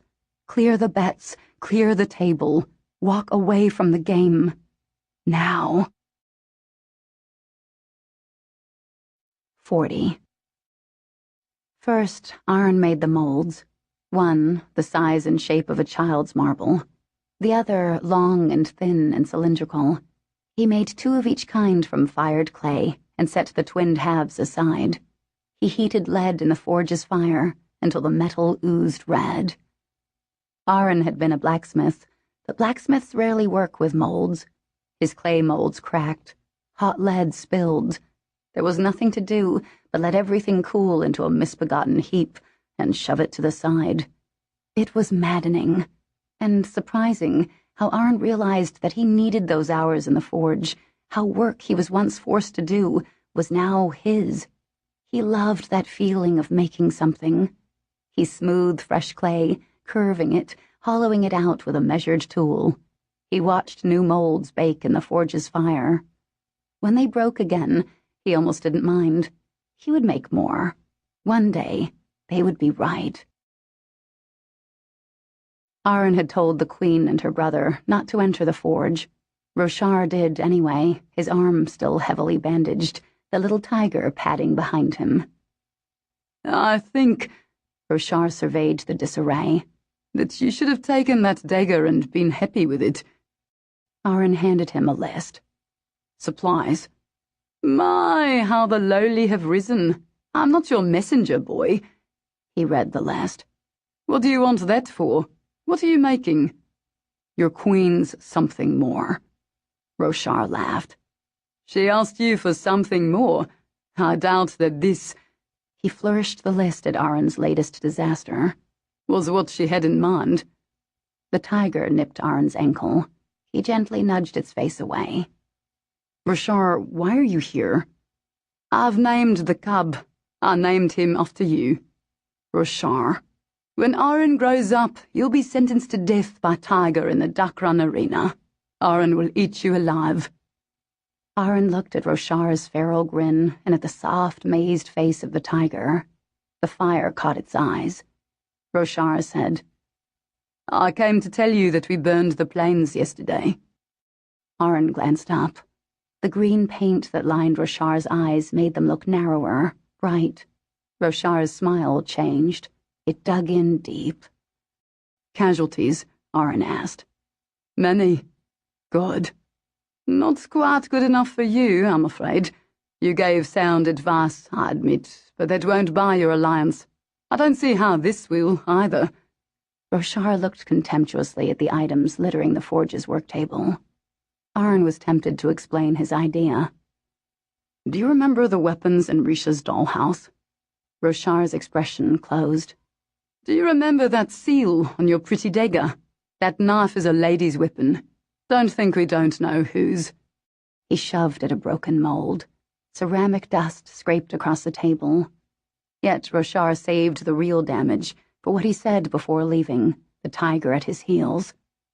Don't wonder, Aron, why we won't ally with you.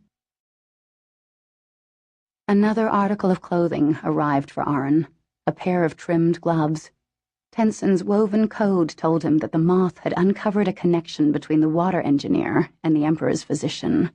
Sarsine reported that conditions in Haran had worsened. Had Aron secured an Eastern alliance? The Knots asked. He should return home. Tenson, despite Aron's insistence that Kestrel have no colored thread, managed to work her in anyway. First summer had almost arrived, Tenson said. She was a glowing bride. Be happy for her, Aron, said a knotted line, as bumpy as a badly healed scar. But Tenson didn't know what Aron knew. Tenson didn't know how cynically Kestrel had sold herself to the person with the most power. He hadn't seen her face above the sticky tavern table when she admitted her role in the murder of so many people. Aron threw the gloves in the forge's fire. They smelled like burning flesh. Kestrel would never have his happiness. Roshar came again some days later. It looks like a big metal reed. He poked at the cooled object resting on one half of the opened mold. I think I know what you're doing, Aron.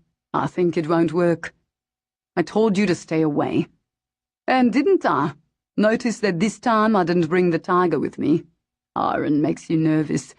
As you see, I am attentive to your every wish, spoken or otherwise. Then leave. How did you ever survive, little slave, with that mouth of yours?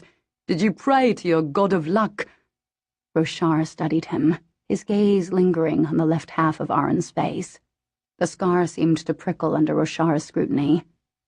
You are luckier than I. Roshar was right. Aron shouldn't have survived, not with his great skill for saying what he shouldn't. Aron said, Were you with Risha when she was taken? No.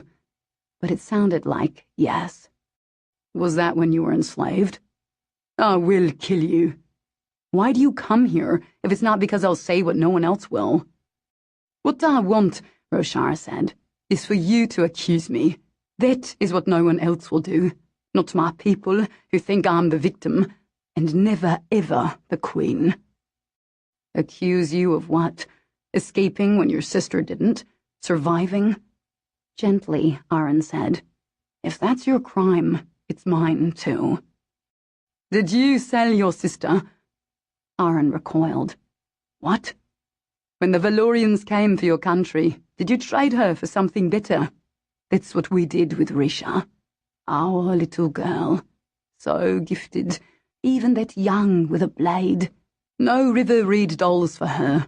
No, her bedroom was a fencing cell. Her toy box was an armory. Our older sister saw it. She knew what to do. We're twins, the Queen and I. Did you know that? No. Well, if you cut off her nose and ears, you'll find that we look very much alike. But oh, the key difference of 4 minutes. She was born before me. She got the country. Not that I wanted it. I didn't know what I wanted. But this is what I was, expendable. Tell me, Aron, the solution to this tempting conundrum. If you had a child assassin with lovely innocent eyes, a princess your enemy was sure to snatch up if given the chance, what would you do? Would an idea cook in the heat of your mind? Maybe your older sister is the cunning one. She'll tell you the way to topple the empire. You, middle child, only boy, what do? You explain things to your little sister. You ride with her into enemy territory. You pretend to be her servant. You make yourselves noticed. You are conspicuous. And when you're captured, you let her go. Roshar's expression grew embittered, sly. And then you wait.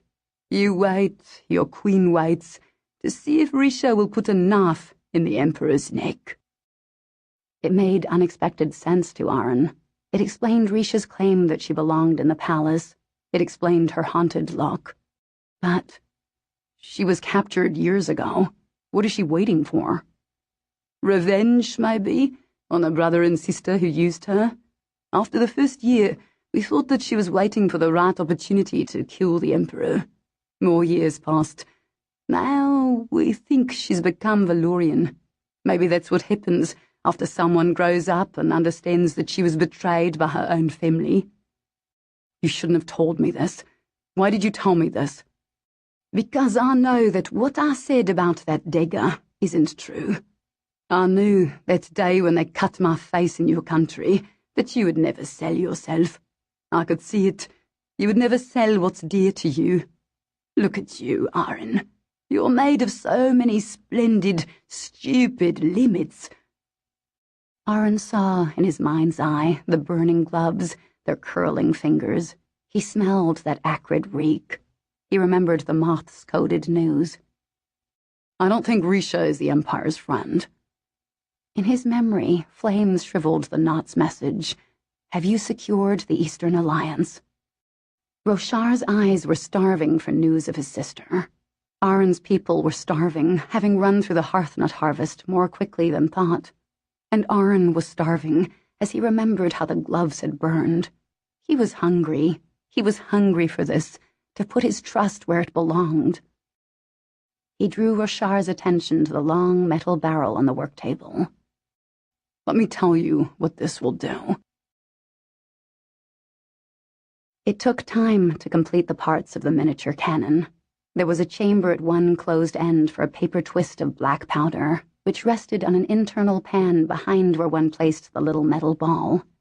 Aron cut a short, stiff fuse. He inserted it into the black powder twist. He knew how to work leather from his time in the Valorian general's stables. He wrestled with stiff stuff, used for saddles, making a packed leather handle for the end where the barrel would be lifted, leveled, and loaded with explosive. When Arn slid the barrel's end into the slim, hard leather box, he thought, oddly, of his family gardener. Long before the Huron War, the gardener had bred trees in the orchard, inserting a slip of one tree into the thick stalk of another. Arn attached his strange stock to the fitted barrel. He set steel pins through punctured holes in the stock, and then soldered them to the barrel. Last, he cut a long strip of leather and fashioned a strap. This weapon was meant to be carried. Arn slung it over his shoulder like he would a Dakran crossbow. Then he summoned the Queen and her brother. They cleared the castle yard outside the forge. Just before Arn fitted the black powder twist and metal ball into their chamber, he had a vision of the whole device exploding in his hands and taking his head with it. He'd used black powder before. He'd felt a cannon's burst. He'd heard it, that single booming heartbeat of the god of war. But it wasn't fear that he felt when he lit the fuse and set the stock against his shoulder. It was hunger. The fuse burned. The weapon cracked the air. It slammed into Arn's shoulder, punched the breath out of him. It seared his palm. He almost dropped it. There was a brutalized silence. Shock had changed Roshar's and the Queen's faces. A wisp of smoke trailed from the broad, blessedly big kitchen door. Arn's aim had been terrible, but that didn't matter. What mattered was the little lead ball buried deep in the door. What mattered was the Queen, pacing the yard, to stand tiptoe before the door. She touched the smoking hole. Yes, he willed her to say it. As Arn found his breath again, his mind didn't think words like alliance or trust or even something more. Just yes. Later, he would consider the weapon fully. Later, he would shrink from what he'd done. But now there was only no or yes, and he'd had to choose. He'd had to find what would give him the word he wanted. That, Roshar said. That against the Empire. Think about how much black powder it takes to fire a cannon, Arn said. The Valorians don't care. They have a lot of it. We don't, but we won't need much with this, and it can go anywhere. Let them drag their heavy cannon. Let them waste horses and soldiers, maneuvering artillery into position. I know, Arn shook his head. The device isn't precise. Not yet. I can make it precise. Roshar and the Queen still stared at him.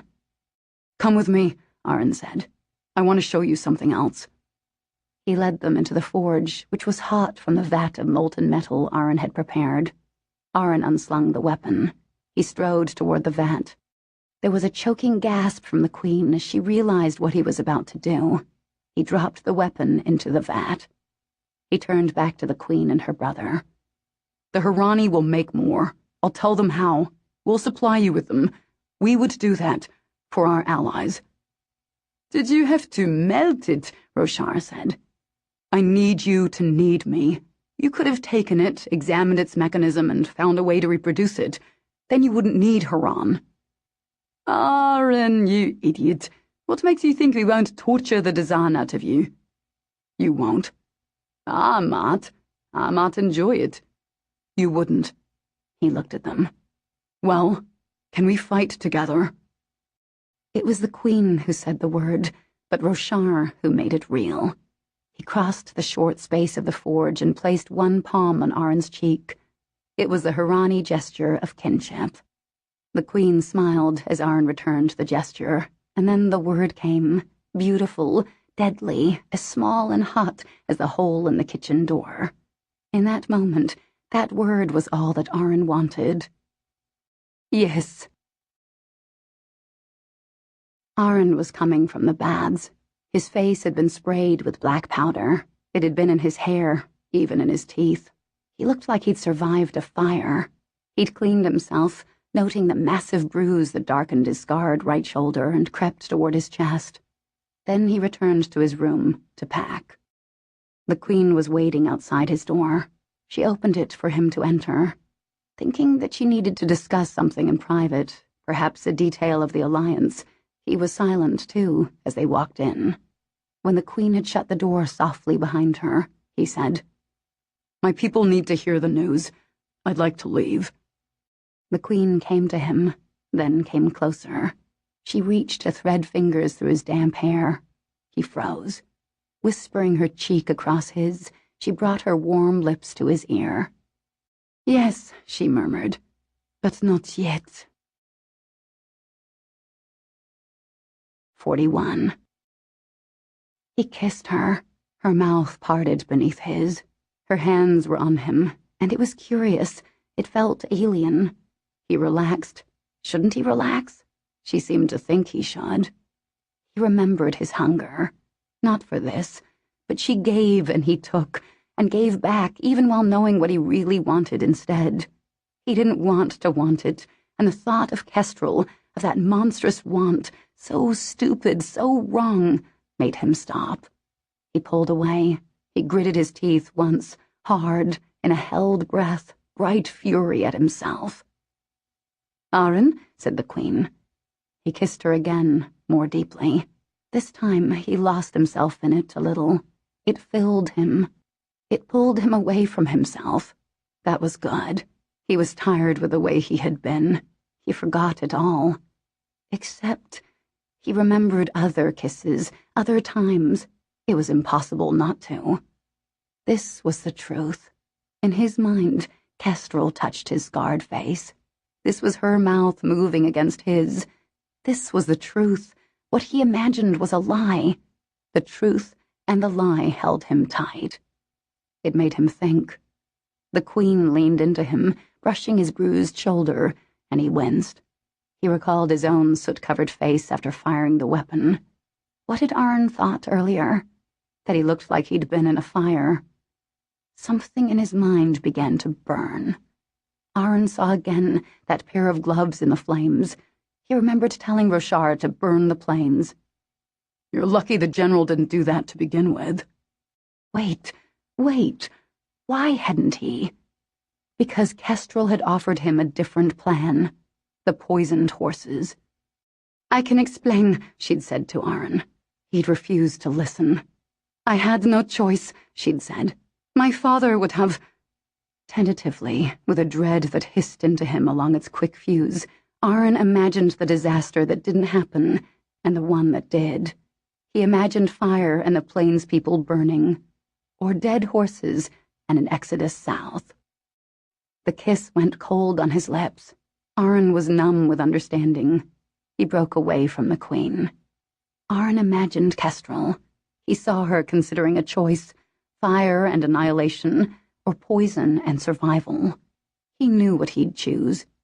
He began to wonder if Kestrel had made the very same choice. He grew pale. He felt the blood leave him. His warring heartbeat was loud in his ears. The Queen was staring. He'd pulled away from her. He remembered doing that, as if it were a lifetime ago. Aaron couldn't be sure if she'd touched him again after that. She wasn't touching him now. She eyed him warily.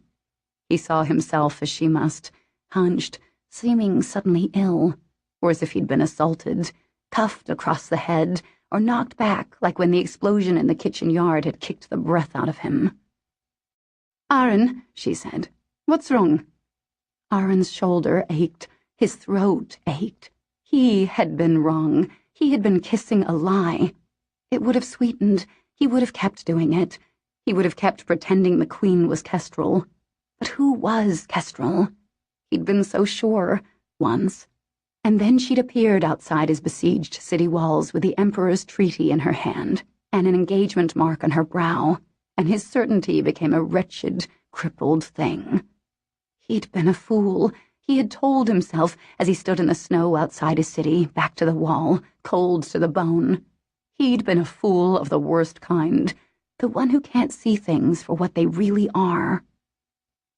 Aaron raised a sudden flat hand, palm out, as if stopping someone. He remembered again how the siege had ended, but this time he changed the way he saw it.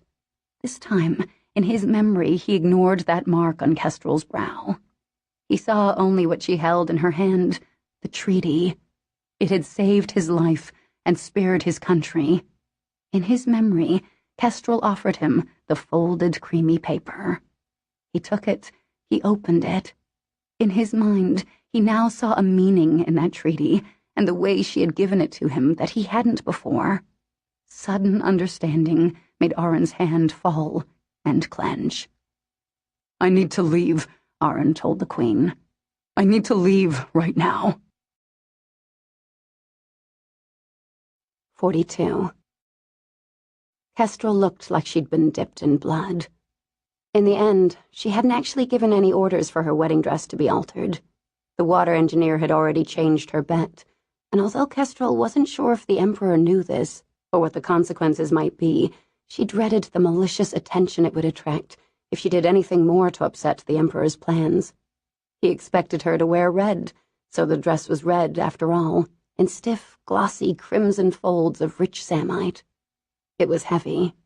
Structured in the bodice, it hurt when Kestrel breathed too deeply, with full skirts whose pin-touch shadows created even deeper shades of red, almost black. The train was bustled now, but when Kestrel entered the great hall, it would pour in a river behind her. The new dressmaker's hands fluttered over Kestrel. "Is it too tight? Or perhaps you'd like more embellishment? Crystals sewn onto the hem?" No. It was the last fitting before the wedding, barely more than a week away. What Kestrel really wanted was for the dress to be burned. "Oh, but you haven't even seen it with the gold yet." The dressmaker gathered handfuls of golden, sugar-spun wire and began to weave it through Kestrel's braids and around her neck, trailing it in chilly patterns over her bare shoulders. The pain in Kestrel's lungs grew worse. Her eyes burned. "Isn't that better? Isn't it?" The dressmaker's voice was high. "You are so beautiful." Kestrel suddenly heard the suppressed panic in the girl's voice. Kestrel saw her reflection. She wasn't beautiful. Her face was pinched and white, eyes shocked and wide. She looked ill. Kestrel pressed hands to damp eyes, pressed hard, and looked again. Kestrel didn't know what the dressmaker saw in her expression, but she realized that whatever it was, the girl read it as her own doom. She was a late-hour replacement for Delia, a simple seamstress elevated to the role of imperial dressmaker. The girl was afraid. Why wouldn't she be afraid of Kestrel's dissatisfaction? The last imperial dressmaker was dead. Kestrel turned from the mirror to face the brown-haired girl. Kestrel stepped down from the block, careful of the hem, and gently rested a hand on the girl's arm. The new dressmaker quieted. "Do you like it?" she whispered. "It's perfect," Kestrel said. Her father was healed.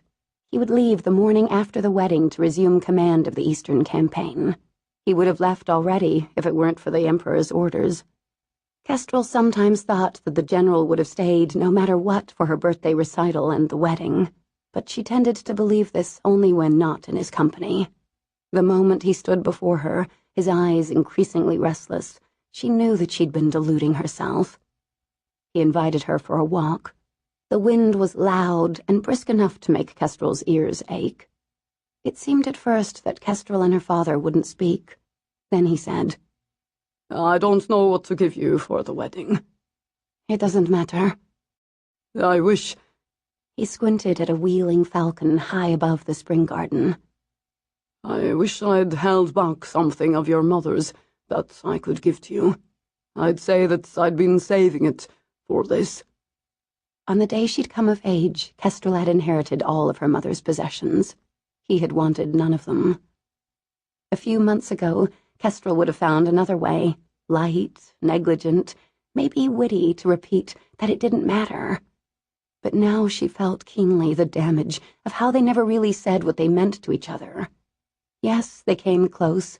They had understandings, such as the one that regularly brought the general to the secret space behind the music room screen, if not into the music room itself, to hear Kestrel play.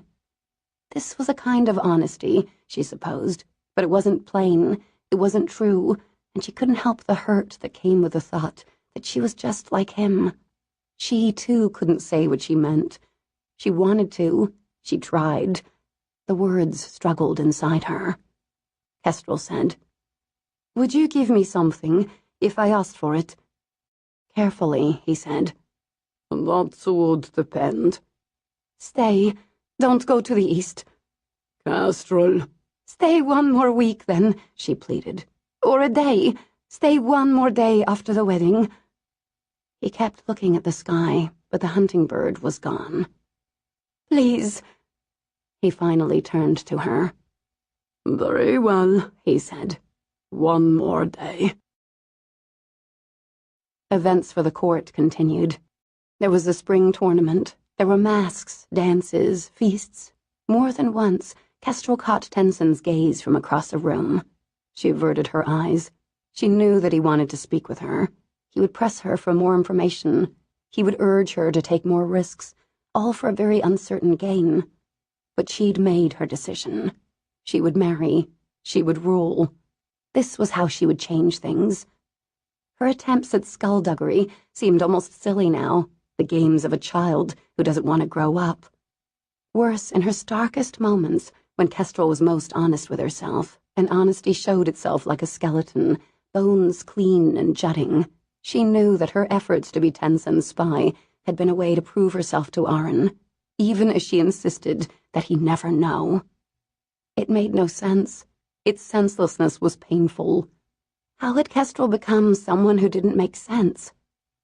2 days before her birthday recital, which was 2 days before the wedding, Varric stopped the Emperor on the palace grounds after a horse race where one of the imperial mounts had taken the prize.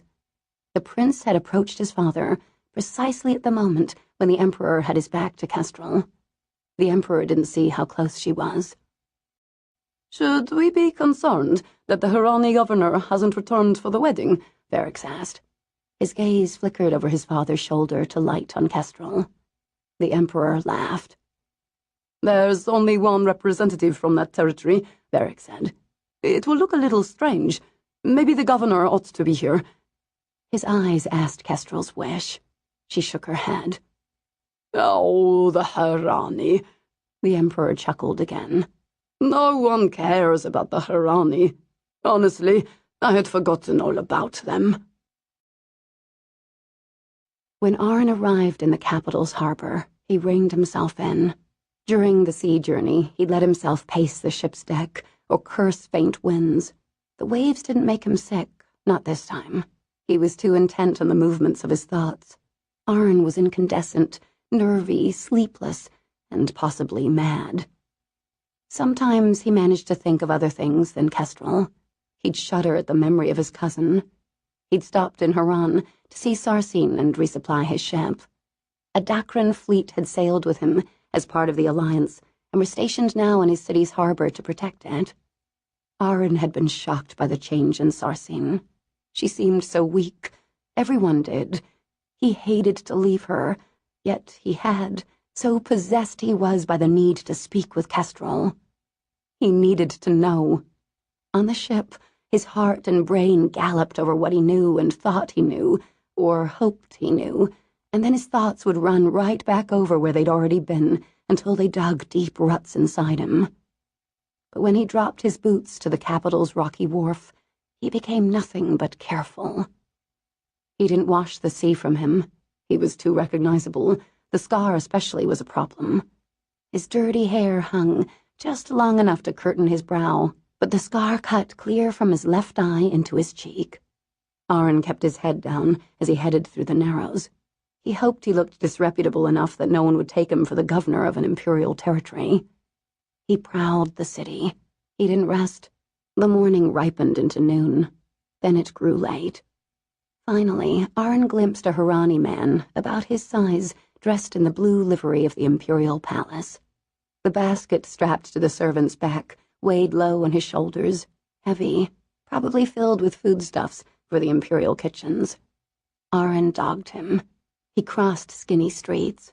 His stride quickened, but he wouldn't let himself do anything so noticeable as to run.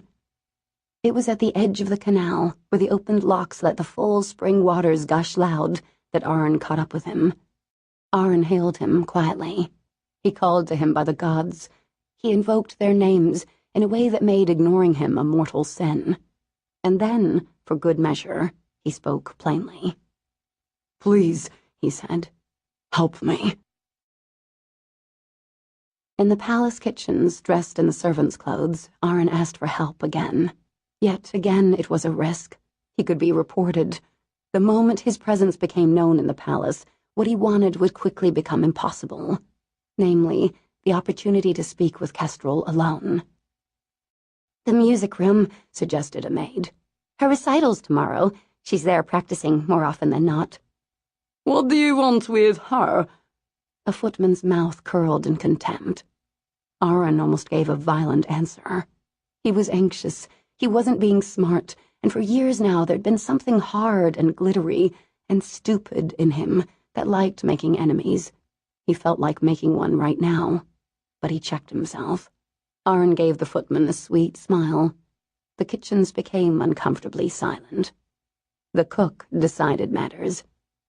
"It's none of our business." To Aron, she said, "You want to get from here to there without being noticed, do you? Well, then, someone had better fetch Lady Maris's maid." The Harani maid arrived soon, a cosmetics kit in hand. She unscrewed a small pot with thick tinted cream. She mixed it darker.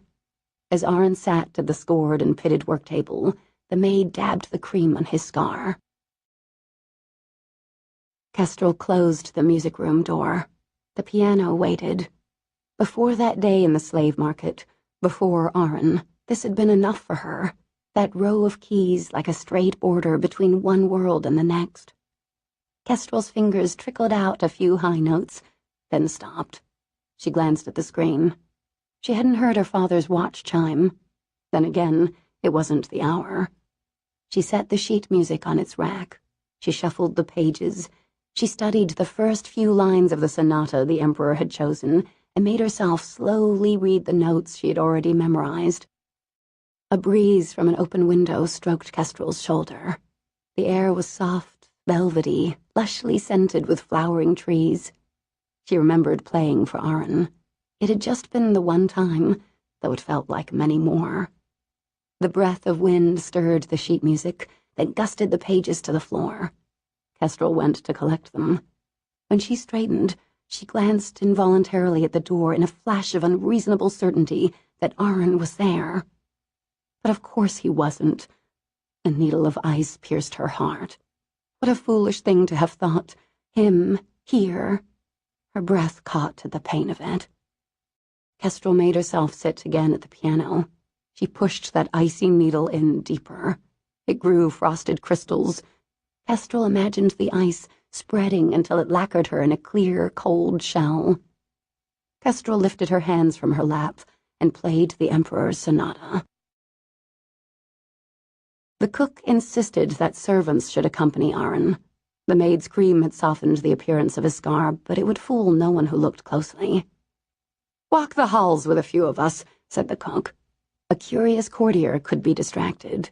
The servants could flank Aron so that his features were obscured. He refused. "At least part way," urged a Harani. "No," Aron said.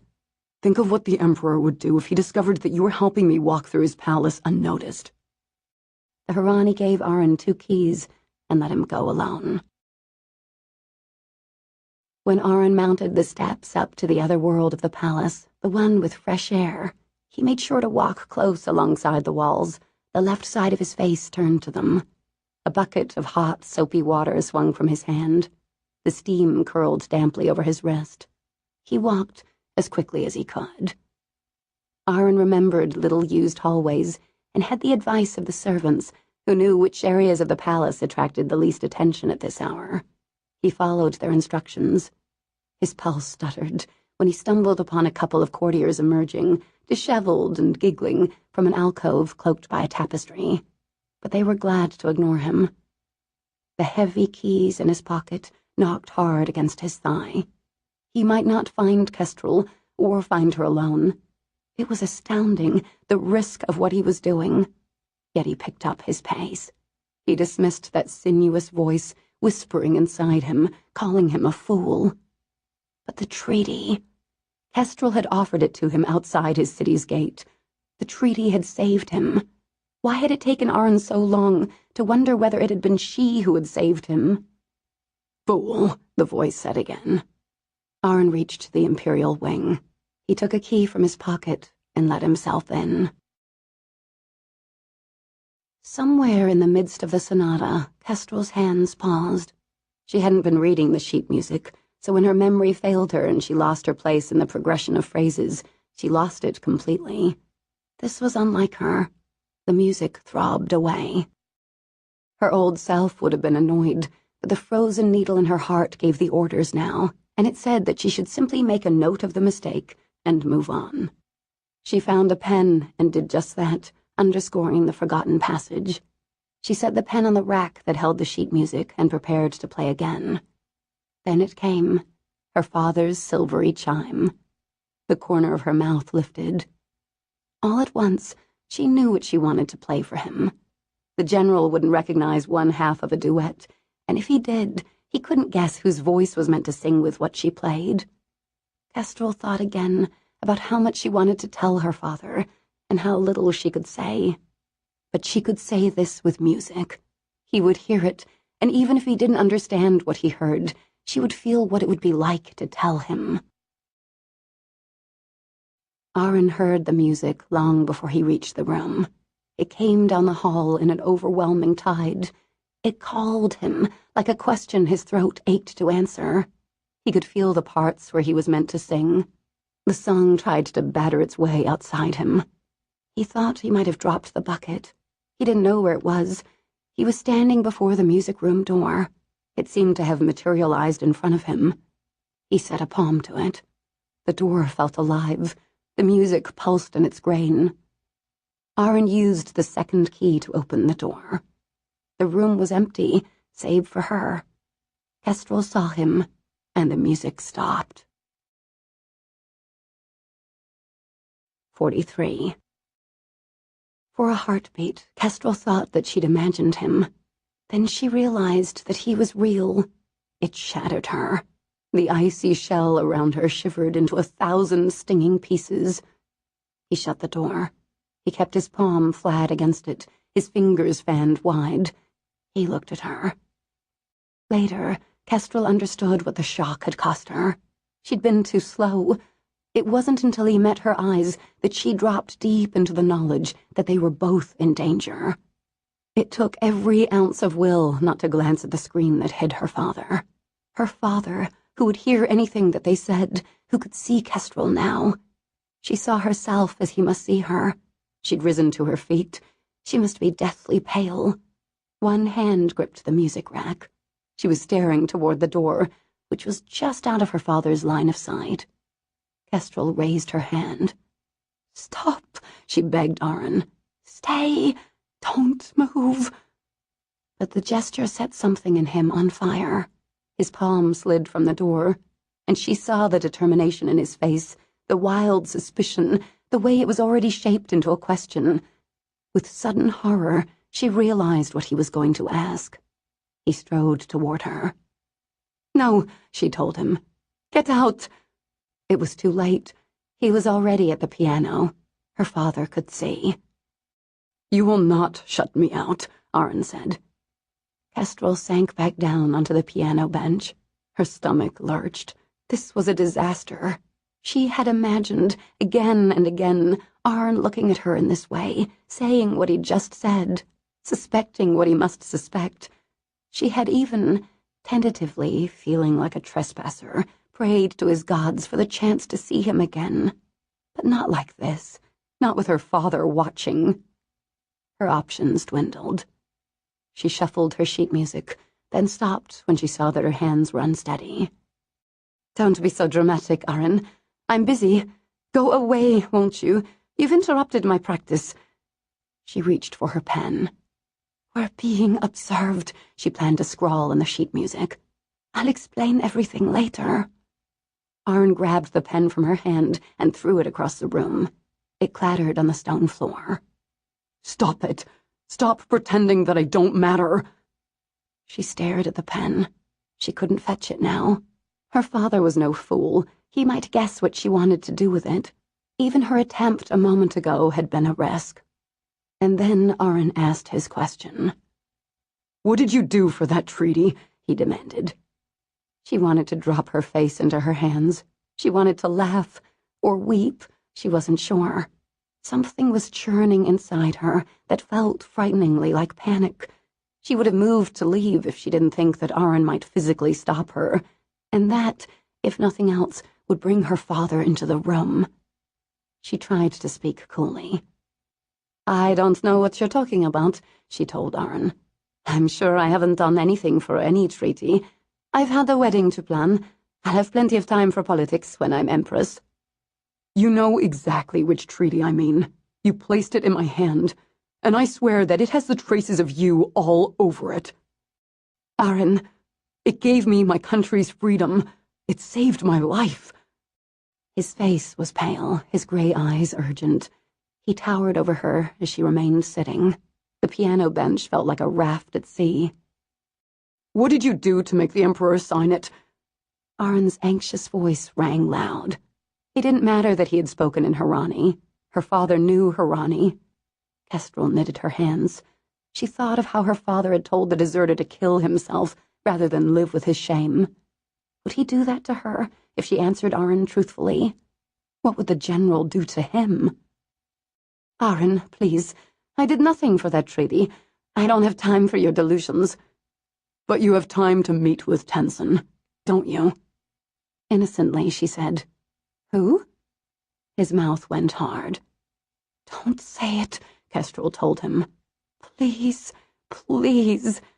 She didn't know if Tenson had somehow told Arryn, or if Arryn had guessed, but if he said the word moth out loud, she remembered her father brushing the moth from Tenson's painting to the floor. The general's eyes had questioned the sight of a masker moth, infamous eater of fabrics, denizen of wardrobes, in such an odd place. It wouldn't take much for her father to guess what that moth was doing there, and why. Especially if Arryn asked her if she was Tenson's moth. "Don't." She wanted to shake him. "Don't." Frustration rippled across Arryn's face. She saw him war with himself. "Yes," Kestrel told him. "That's right. You can't tell the Emperor's future daughter the code name of your spy, or admit the part Tenson plays for you at court. No, don't say it. What if you're wrong? You'd risk people's lives. Arryn, you can't." With forced calm, Arryn said, "If I've been deluded, it's because you have been pretending. You're pretending even now. You're not so cold. You tried to help the Plains people. When we were together in the city tavern..." Kestrel felt a sinking sickness. "I blamed you for the exodus. The poisoning the horses was better than setting fire to the plains. Isn't that why you chose it? Your father..." "I love my father." Arryn drew slightly back. "I know." "If I'd given him anything less than the best military advice I could, I would have put him in danger." She only now realized this, and was appalled anew at herself. "The East burned the plains we took." "Yes." It seemed like Arryn would say more, but he didn't. "If my father had been there then, many Valorians died in the fire." She thought of Ronan. Her throat closed. She couldn't say his name. "If I did what you think I did, those deaths would be my fault." "They deserved it," he said flatly. "All those soldiers cared about was feeding the Empire's appetite. The Empire eats everything. Everyone in Haran is weak. We've been taxed too much. There's been too little food. Now people are so weak, they don't even want to eat what's left." Kestrel glanced up. "That doesn't sound like starvation." "You know nothing about starvation." That silenced her. Arryn sighed. He rubbed hard at his brow, pushing along the line of the scar, which was poorly disguised by a cosmetic. "Everyone's thin, tired, hollow-eyed. It's gotten worse. They sleep most of the day," Sarsine said. "Even she does. If you could see her, she couldn't stop her hands from shaking." Kestrel's mind snagged on his last word. Shaking. It made her think, inexplicably, about how she had dyed her villa's fountain pink when she was a little girl. She remembered telling the water engineer about it, not more than 2 months ago. She saw again the red dye spreading through the water and fading to pink. An experiment. Kestrel, had she been 10 years old then, had overheard the water engineer talking about a strange word, dilution, with her father at dinner. He thought well of the engineer, who had served with him in the war and designed Haran's aqueducts. The girl Kestrel decided she should understand how dilution worked. But dilution had nothing to do with shaking. The grown-up Kestrel frowned, and as she did, she remembered that shaking had been the imperial physician's word to describe the sign that someone had taken his medication for too long enough for it to become deadly. Understanding seeped into her. It spread, red drops in still water, and she forgot that her father was listening and watching and judging behind the screen. She forgot even that Arin's shoulders were hunched in worry and doubt. She saw only the meaning of those 6 imagined bite and sting tiles she had mixed over and over in her mind. The Emperor, the water engineer, the physician, a favor, Haran, and Valoria. She knew how they all played out. The pattern stared her in the face.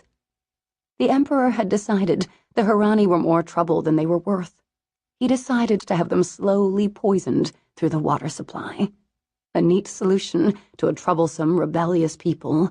He had eked as much out of them as he could. Once they were dead, he'd claim the land again. He'd show the Empire Haran's ultimate reward for rebellion. It was more important than ever that she speak with Arin frankly, and that she not do so here. She looked at the door. She wasn't entirely sure her father wouldn't walk through it, maybe even with the palace guard. But how could she get Arin to leave? How could she follow him and not have it be blatantly obvious to her father why? He'd heard the rumors. He had seen her fight a duel on Arin's behalf in Haran. If all that wasn't enough, he must have surely heard the intimacy in Arin's voice. "You were not so cold when we were together in the city tavern." Arin dropped his elbows to the piano's frame and leaned to press his face into his palms. "I shouldn't have left, Sarsine. I shouldn't have come." Kestrel wanted to touch him. He looked so miserable. Could her father see the longing in her face? It felt like a burning lamp. If she could, she would have touched 3 fingers to the back of Arin's hand, the Harani gesture of thanks and regret. "I'm sorry," she'd say. "Thank you," she'd say, because somehow he still believed in her and had guessed what she'd tried so hard to hide. "I love you," she'd say. She almost heard the words. She almost saw her hand reach out. She craved it. Slowly, Kestrel said, "You wanted to talk about the treaty." He lifted his head. His face reflected in the piano lid's varnish. The decision fell on Kestrel like a white sheet. She would lie one last time for her father. She would be composed, convincing. Later she would set things right with Arin and tell him everything. She could do this. She must. "You think that I somehow arranged it? Isn't that what you implied? That I swayed the Emperor?" Kestrel sank one finger down on a high key, but slowly, so that it made no sound. "Does the Emperor seem easily influenced?" "No." "Yet I managed it?" "Yes." She played a merry trill. "Please don't do that." She stopped. "Arin, why would I persuade the Emperor to offer that treaty? We do agree that it was I who told the Empire of your rebellion, don't we? It's common knowledge. I sent war to your doorstep." "Yes," she said. "We were friends in Haran, weren't we, for a time?" Arin's reply was hoarse. "Yes." "Was what I did the act of a friend?" "No," he whispered. "Yet I did that, and then supposedly arranged this salvific treaty. It doesn't make much sense, Arin." "It makes sense," he said, "if you changed your mind." She raised one brow. "That's a dramatic change indeed." He was silent. Kestrel's fear, which she had briefly managed to squeeze shut, opened again. It spread. She was afraid of failing in this lie. She was afraid of succeeding. And she realized with a horrible clench of the heart, very afraid of her father. Arryn faced Kestrel fully, unblinking, eyes grey as a wind-torn sky, the scar livid against his drawn cheek. "It was a dramatic change," he said. "But you made it. I know you did." Kestrel closed the lid over the keys. Something was coming that she couldn't control.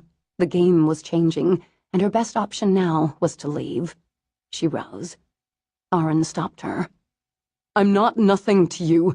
I heard what you were playing." She tried to laugh. "I don't even remember what I was playing." Arryn's hand was on her arm. She stepped away from his touch. What must her father think? She glanced at the screen. She stared at the door. It didn't open. "Why are you doing this?" Arryn demanded. "Stop lying. I heard your music, and I know you bargained with the Emperor for the treaty." She heard a faint, scratching sound. Had she imagined it? It was the sound of a sword drawn from its sheath in a hidden room. "I didn't." Arryn blocked her path. "Let me go." Her voice sounded like it was falling apart. "This is what I think, that there is no change more dramatic than you agreeing to marry when you have never wanted to marry anyone." "We've already discussed the many incentives to my marrying the prince." "Have we discussed them all?" He dragged a hand through his dirty hair. "Kestrel, I feel like I'm going mad, that I'm seeing things or not seeing things. Just tell me, are you marrying the prince because of me? Was it part of some kind of deal you made with the Emperor?" The silence wasn't just Kestrel's. It was her father's, too. She sucked in a sharp breath. She could say this. She could do it, she promised herself, because she would make it better later. She would take it all back very, very soon. Gently, Kestrel told him. "That sounds like a story." Arryn hung back, eyes uncertain, and despite his insistence that he knew what she had done, Kestrel sensed how new his belief was, how fragile. Yes, it could break. With just the right amount of pressure in the right place, it would crack like a mirror. Kestrel saw something in Arryn that she'd never seen in him before, something unbearably young. She saw for a moment the boy Arryn must have been. Right around the eyes, a softness, a yearning. There, in the lines of his sensitive mouth. There, to show her how to strike hardest. "This isn't one of your Harani tales with gods and villains and heroes and great sacrifices," she said. "I loved those stories when I was little. I'm sure you did, too. They're better than real life, where a person makes decisions in her best interests. Reality isn't very poetic, I know." She shrugged.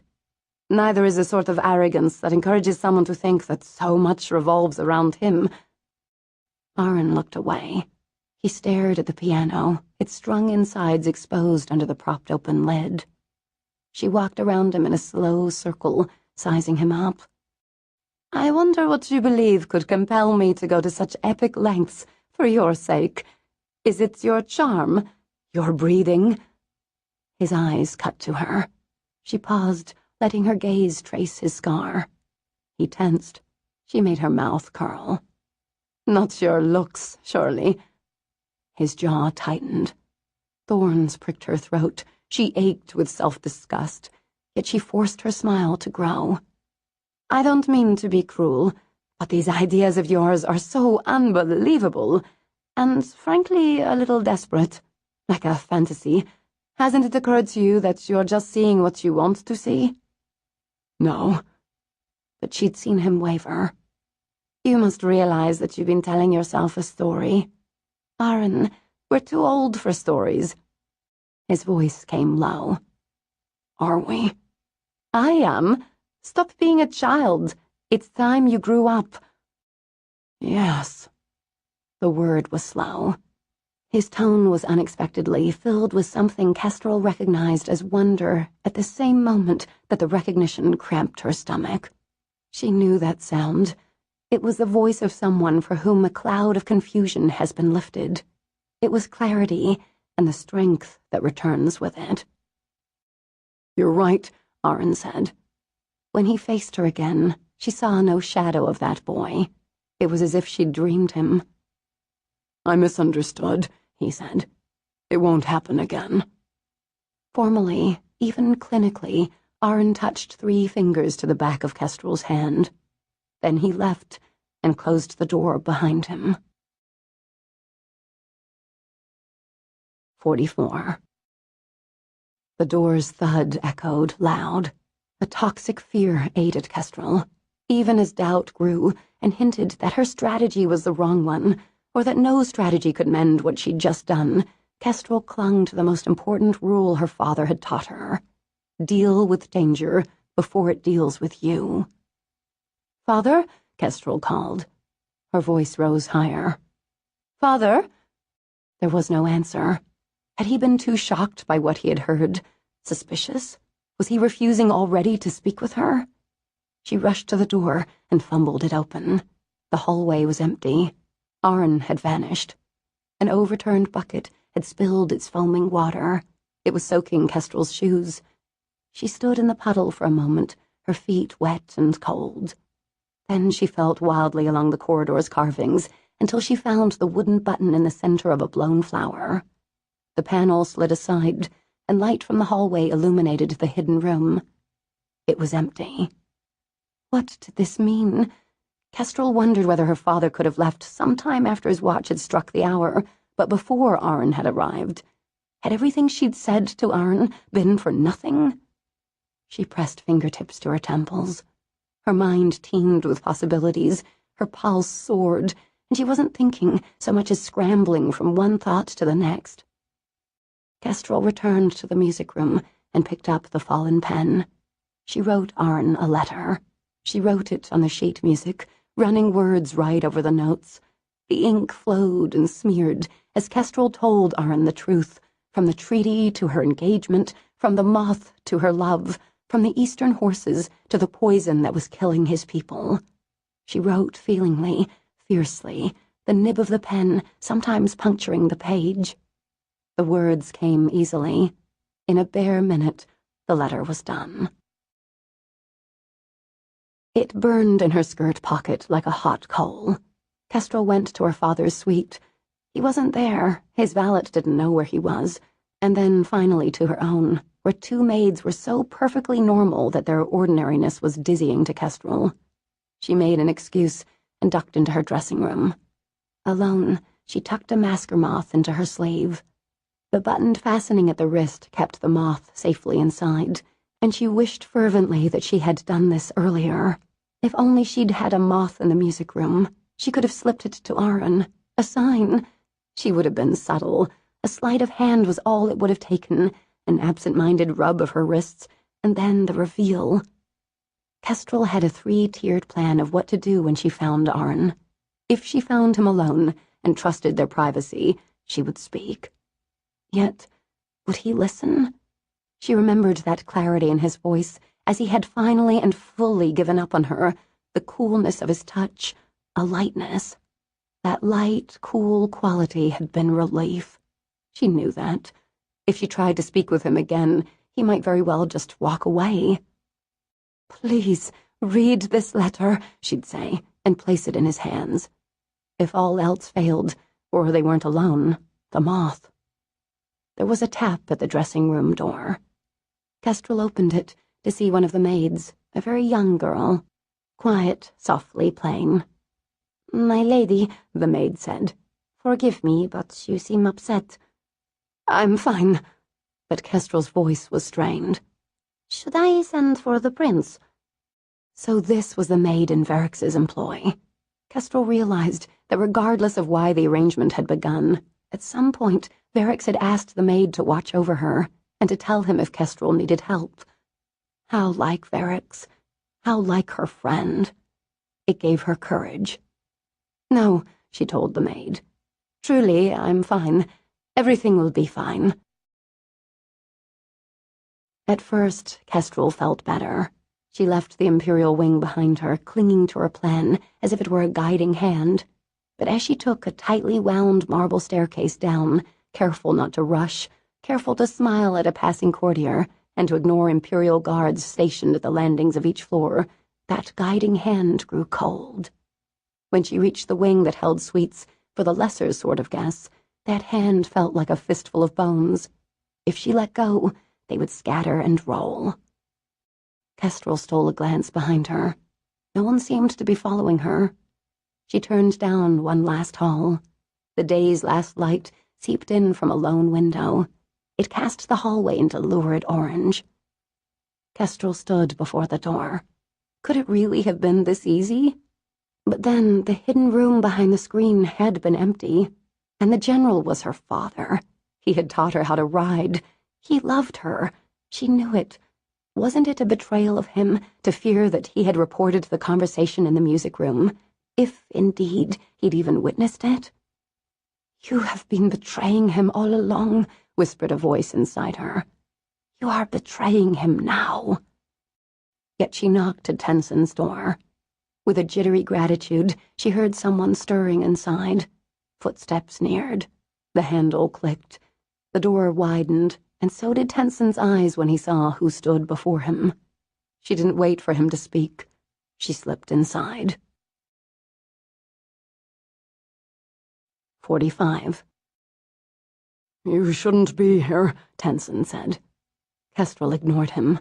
She threaded through the small suite, ignoring the very existence of privacy as Tenson trailed after her, protesting. She even entered his dressing room. She rounded on Tenson. "Where's Arin?" "I told you," Tenson said warily. "No one knows where he is, and I assure you that I haven't hidden him in the wardrobe." "Well, he's closer than you'd think, and he hasn't been in Haran City or he would be dying." She explained what she knew about the poison flowing through Haran's aqueducts. The news made Tenson grow still, stony. Telling the news had the opposite effect on her, because beneath her own words, she heard the murmurs of everything Arin had said to her in the music room, and what she'd said back. Tenson caught her wild hands. "Kestrel, be calm. Lower your voice." Had she been shouting? Her breath felt shallow, as if she'd been running. "Where can I find him?" "I need for you to calm down." She pulled away. "The city's water supply is tainted. I have to tell him." "It can't be you." His small green eyes were worried. "There are places in the palace you can't go without raising suspicion. Arin might even have left already. Your emperor's punishment for treason is death. Do you want to be caught?" "It must be me," she insisted. "I have to explain other things." "Ah." Tenson covered his mouth and rubbed at his cheek. "He risked a great deal meeting with you alone. Would you have him risk that again?" "No, but—" She felt desperate. The pieces of her were coming apart, jumbling out of order. She took the letter from her pocket. She could no longer believe that Arin might accept it. Not from her. Not after the things that she had said. "Find him. Give this to him. It explains." He took the folded page gingerly. The black and white of the sonata's score looked up at them. "What does it explain?" "Everything." "Kestrel, what exactly do you hope giving him this will do?" "Nothing. I don't know. You're not yourself. You're not thinking clearly." I don't want to think clearly. I am tired of thinking clearly. Arin should know about me. He should have always known." "It was better for him that he didn't. You believed that. I did, too." "We were wrong." "So after he learns the truth, you'll end your engagement?" "No." "You'll run away with Arin to live in a dying country for a few short days, before the hammer of another invasion falls?" "No." "Why not?" Tenson said. "You love him." Helplessly, she said, "I love my father, too." Tenson looked down at the letter. He turned it over in his hands. "If you don't give that to Arin," Kestrel said, "I will."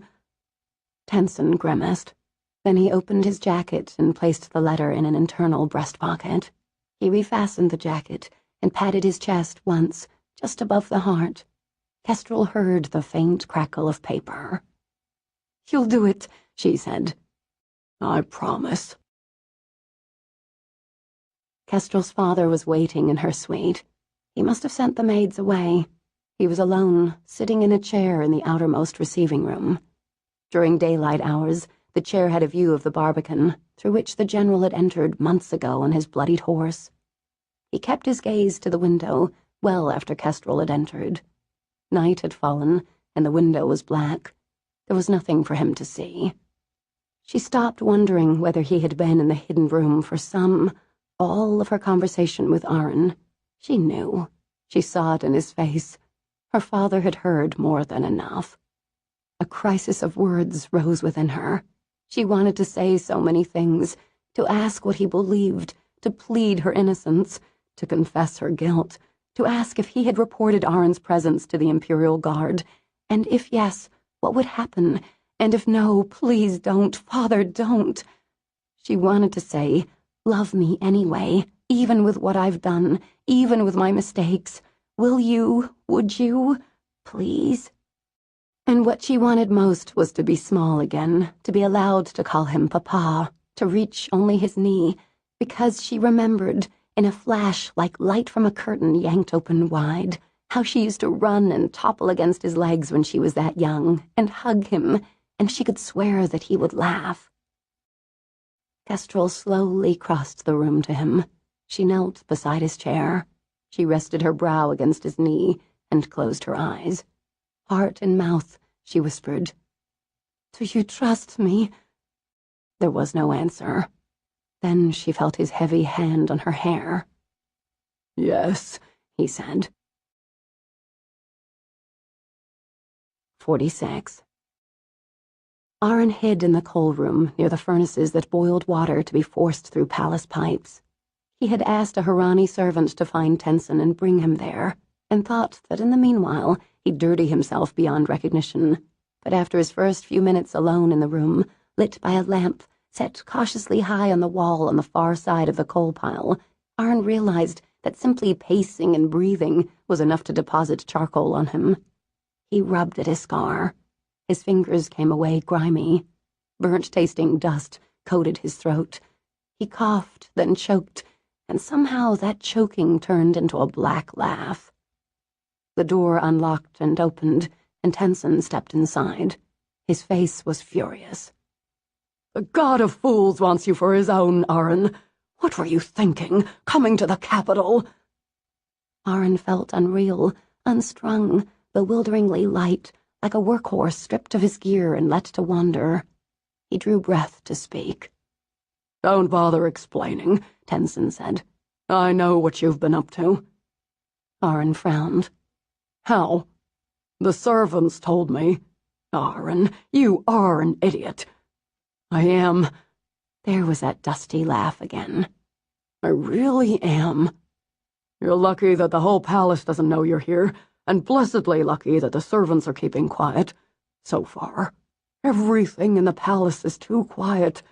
It's eerie. I don't like it. I don't like you here, and you are going to take my news and leave straight for Harran and never return." Tenson gripped his shoulder. "Swear it. Swear by the gods." Arryn did. It felt good to make that promise. Tenson let go. "The treaty was a lie. Every minute we've spent here has been part of the Emperor's charade, a distraction to make us believe that our independence was a serious thing, serious enough to demand attendance at court. The Emperor wants Harran back. He wants it emptied of Harani." Arryn listened as Tenson told him about the poison that had been seeping into Harran's water supply. Arryn felt blood leach from his face. Coal dust caked his lungs. Air rattled in his chest. It was hard to breathe. "You'll have to shut off the city's water," Tenson said. "Evacuate everyone to the countryside, if you have to. Just go. It's nightfall. You might make it to the harbor with no one noticing. Come with me." Tenson shook his head. "If Sarsin's sick, if everyone's sick, Tenson, I need you." "You need me here." "It's too dangerous. You must be under scrutiny. Delia can get word to us. Your moth could use the knotted code. Tenson's face changed. Delia and the moth can't help us anymore. They've done as much as they can. Then so have you. There might be one last thing to learn. What if I've missed something? Tenson's expression softened. Don't you remember when I asked whether you'd choose to help Haran or yourself? You said you'd put our country first. Haven't I respected that choice? Can't you respect mine? Tenson lifted a hand to Aron's face and ran a thumb across his cheek. The old man's thumb came away black. My boy, you've been a little lost, haven't you? Aron wanted to protest that he hadn't been, then to admit that he had, then to prove that he wasn't anymore. I didn't fail you. I never said you did. I secured the Eastern Alliance. I made something, Tenson, a new thing, something that might check the Imperial Army. The Emperor isn't as secure as he thinks. He... Better not tell me any more. Aron went cold. Those had been the words of someone who feared torture. Come with me. No, I need to know what happens next. This isn't a story. Isn't it? Tenson asked. Isn't this the one about the boy who becomes a man and saves his people? I like that story. I acted the role once, decades ago, in a performance for Haran's royal family. It ended happily. Tenson touched his chest, right above his heart. Aron thought he heard a faint, papery sound. There was a flash of indecisiveness on Tenson's face. Then it was gone. Tenson's hand fell, and Aron forgot what he'd heard with the minister's next words, and when he later remembered that look of indecisiveness, Aron hated himself, because he believed that the choice Tenson had been debating inside him had been about staying or leaving, and that if Aron had only found the right words, he could have persuaded Tenson to come with him. Go on, now, go, Tenson said. My grandson looked so much like you, Aron. Don't make me grieve him twice. Tenson took the gold ring from his finger and offered it. This time, keep it, will you? He smiled. Aron caught the man's hand. He kissed the dry palm. He took the ring. Then he said goodbye. Kestrel's father had left her. He wouldn't stay for dinner, though Kestrel had said they could have it brought to her suite. He didn't claim he was tired, or that his freshly healed wound might trouble him, but his step was slow as he let himself out, and Kestrel thought for a moment that he would put a hand to where he'd been gutted. After he'd gone, she felt shame in a solid rush. She realized that she had been hoping he was tired, hoping his wound was sore. It would explain why, even though he'd said that he trusted her, he didn't want to stay. Dinner came. Kestrel couldn't eat it. She opened a window. The almost summer air was soft and sweet. There was a high wind. It smelled like the mountains, which meant it was blowing out to sea. Kestrel's maids came. They asked if she wanted to be changed for bed. She fidgeted with the wrist fastening that kept the moth inside her blue silk sleeve. She told the maids no. She wanted to send them away, then dreaded being alone. The maids stayed and gossiped quietly in their corners. It grew late. She sat and worried. Had Tenson given Aron the letter? Was Aron still in the palace? Later, Kestrel saw all of her mistakes, strung in such a crowded, ugly line that it was difficult to tell which one had come first. But she knew the last. That was when she left her suite and went back to Tenson's rooms to find out whether he'd seen Aron and delivered her letter. The halls were hushed, even quieter than before, though the sweat that trickled between her shoulder blades proved that it was almost summer. Kestrel had the sensation that it was snowing.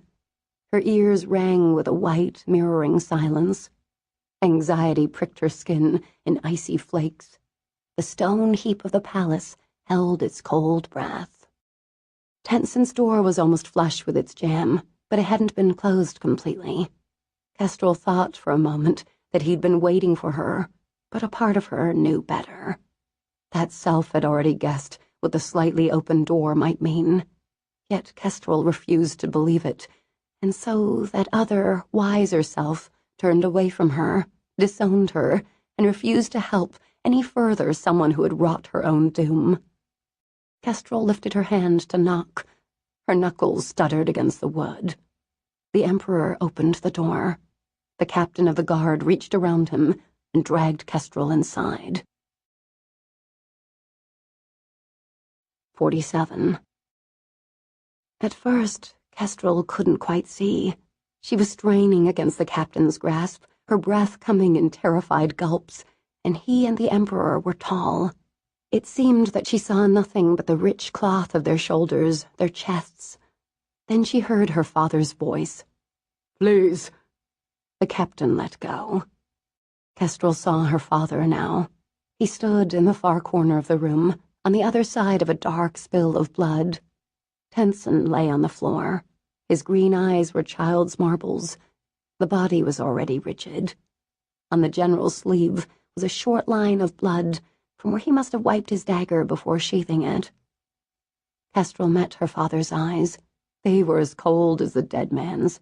She opened her frostbitten mouth, and she was numb, too numb to speak, so she screamed. The captain covered her mouth.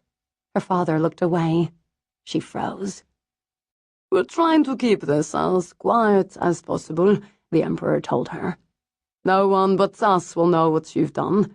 It can't be public. I won't let your father be so dishonored." The Emperor took Kestrel's dagger from its sheath. "This is mine, and that," he held out the unfolded page of sheet music, "is yours." Her letter. No, she tried to say against the captain's salty palm, but he gripped her jaw, and the Emperor lightly touched the captain's hand so that it turned Kestrel's face to meet him. "No," said the Emperor. "Kestrel, if there were a trial, your letter is confession enough." His voice was filled with regret, but it wasn't for her. "I could kill you now. What a serpent you are. What a poor reward for a man like your father. He came to me." Tears spilled down her cheeks. They trickled over the captain's knuckles. "He came and told me the truth, no matter what it cost him. He set no terms, no pleas for mercy or mitigation. He simply gave me the truth of your treason. Of all the lessons you could have learned as Empress, the most important would have been this: loyalty is the best love." Kestrel tried to look at her father, but the captain held her face firmly. She struggled. She tried to break free. The captain caged her in. The Emperor spoke again. "That kind of love tends to tarnish after the execution of one's child. So I can't repay Trajan's loyalty with your blood, or turn you over to my captain and his messy art of questioning. Something else you would have learned, had you chosen to learn from me, is that your father has my loyalty too. I will protect him as he has protected me. This means that you're going north."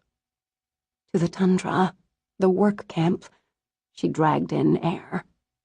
"Did you think I had no clue?" said the Emperor softly. "I've had the Hirani minister followed for some time now. He was seen meeting with a Valorian maid. I asked myself whether that maid could have been you, whether it was really possible that you might betray your country so easily, especially when it had been practically given to you. But people are capable of anything." Kestrel's words were strangled beneath the captain's hand. She wasn't even sure what she was trying to say. "Maybe you think that I can't make you vanish," the Emperor continued, "that the court will ask too many questions. This is the tale I'll tell. The prince and his bride were so consumed by love that they married in secret and slipped away to the southern isles.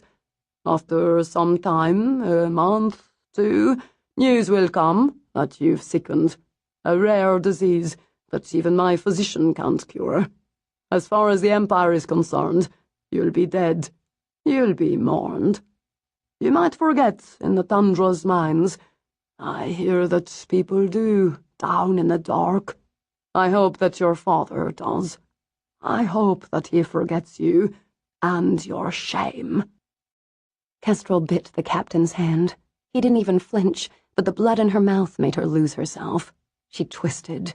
The sounds she made under the captain's hand were like an animal's. "Let her go," said her father. She ran to him. She skidded in the blood and fell against his chest, clinging, weeping. "Please don't do this," she sobbed, though he already had. He didn't touch her. "I wanted to trust you," he whispered. "I tried, but I couldn't lie to myself hard enough." She made fistfuls of his jacket. She pressed her face against his chest. Her shoulders jerked and heaved. "I didn't "Mean to? How do you not mean treason?" "Please," she begged. It seemed to be the only word she could say. "I left your suite. I found the minister. I searched him. I read the letter. I killed him. And even then, I doubted. Even then, I couldn't believe it.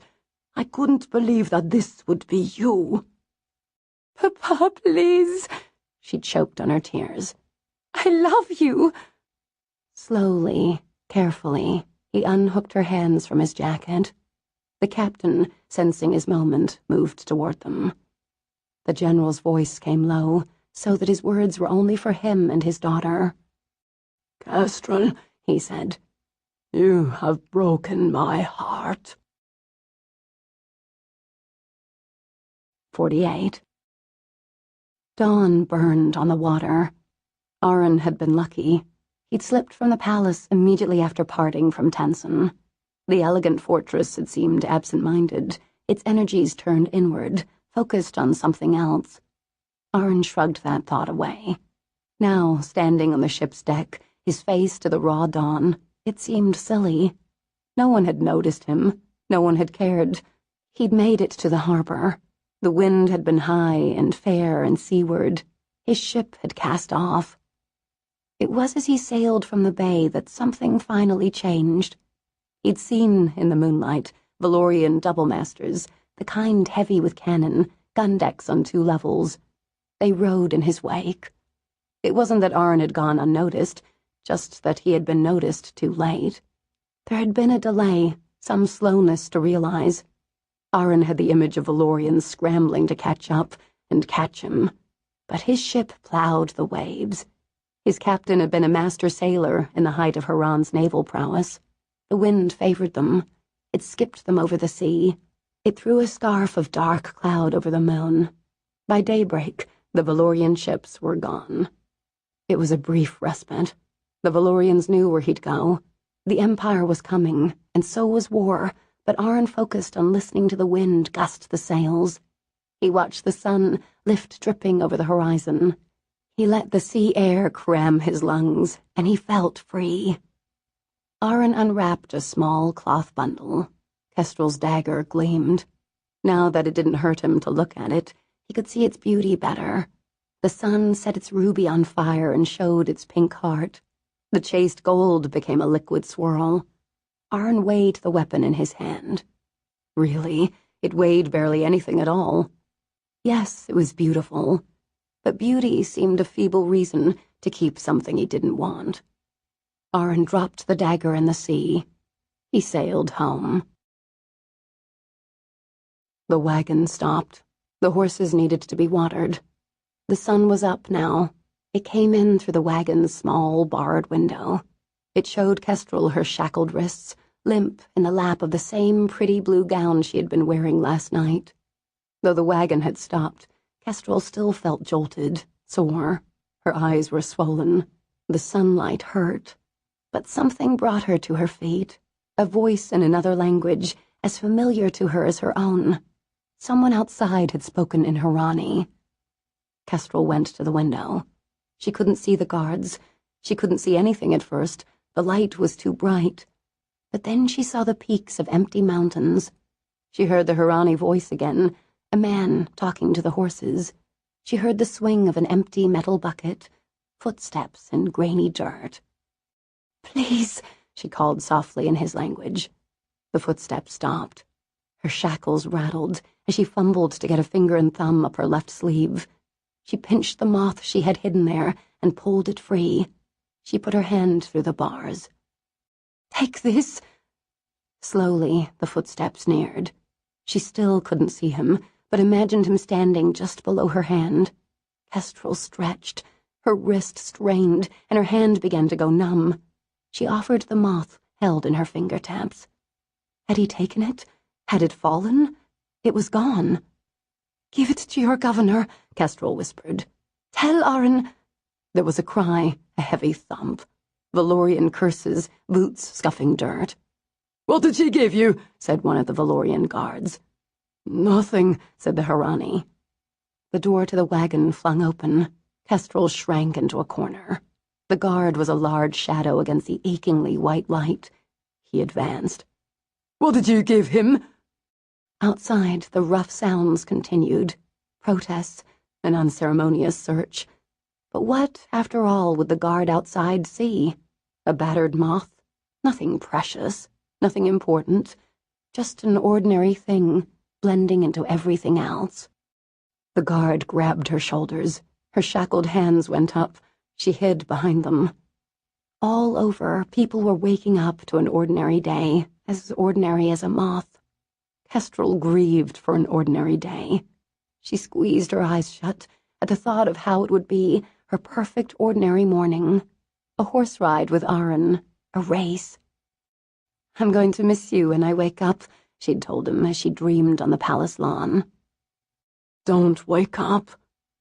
On that perfect ordinary morning, she would pour tea for her father. He would stay, and he would never leave to be anywhere else. Someone was shaking her. Kestrel remembered that it was the guard. She remembered that it was her 18th birthday. She laughed chokingly to imagine the Emperor explaining her absence to everyone gathered for her recital. She thought she was laughing, but then that sound tore along its edges. It clawed at her throat. Her face was wet. Tears stung her lips. Her birthday. "I remember the day you were born," her father had said. "I could hold you with one hand." The guard hit Kestrel across the face. "I said, what did you give him?" "You had a warrior's heart, even then." Kestrel spat blood. "Nothing," she told the guard.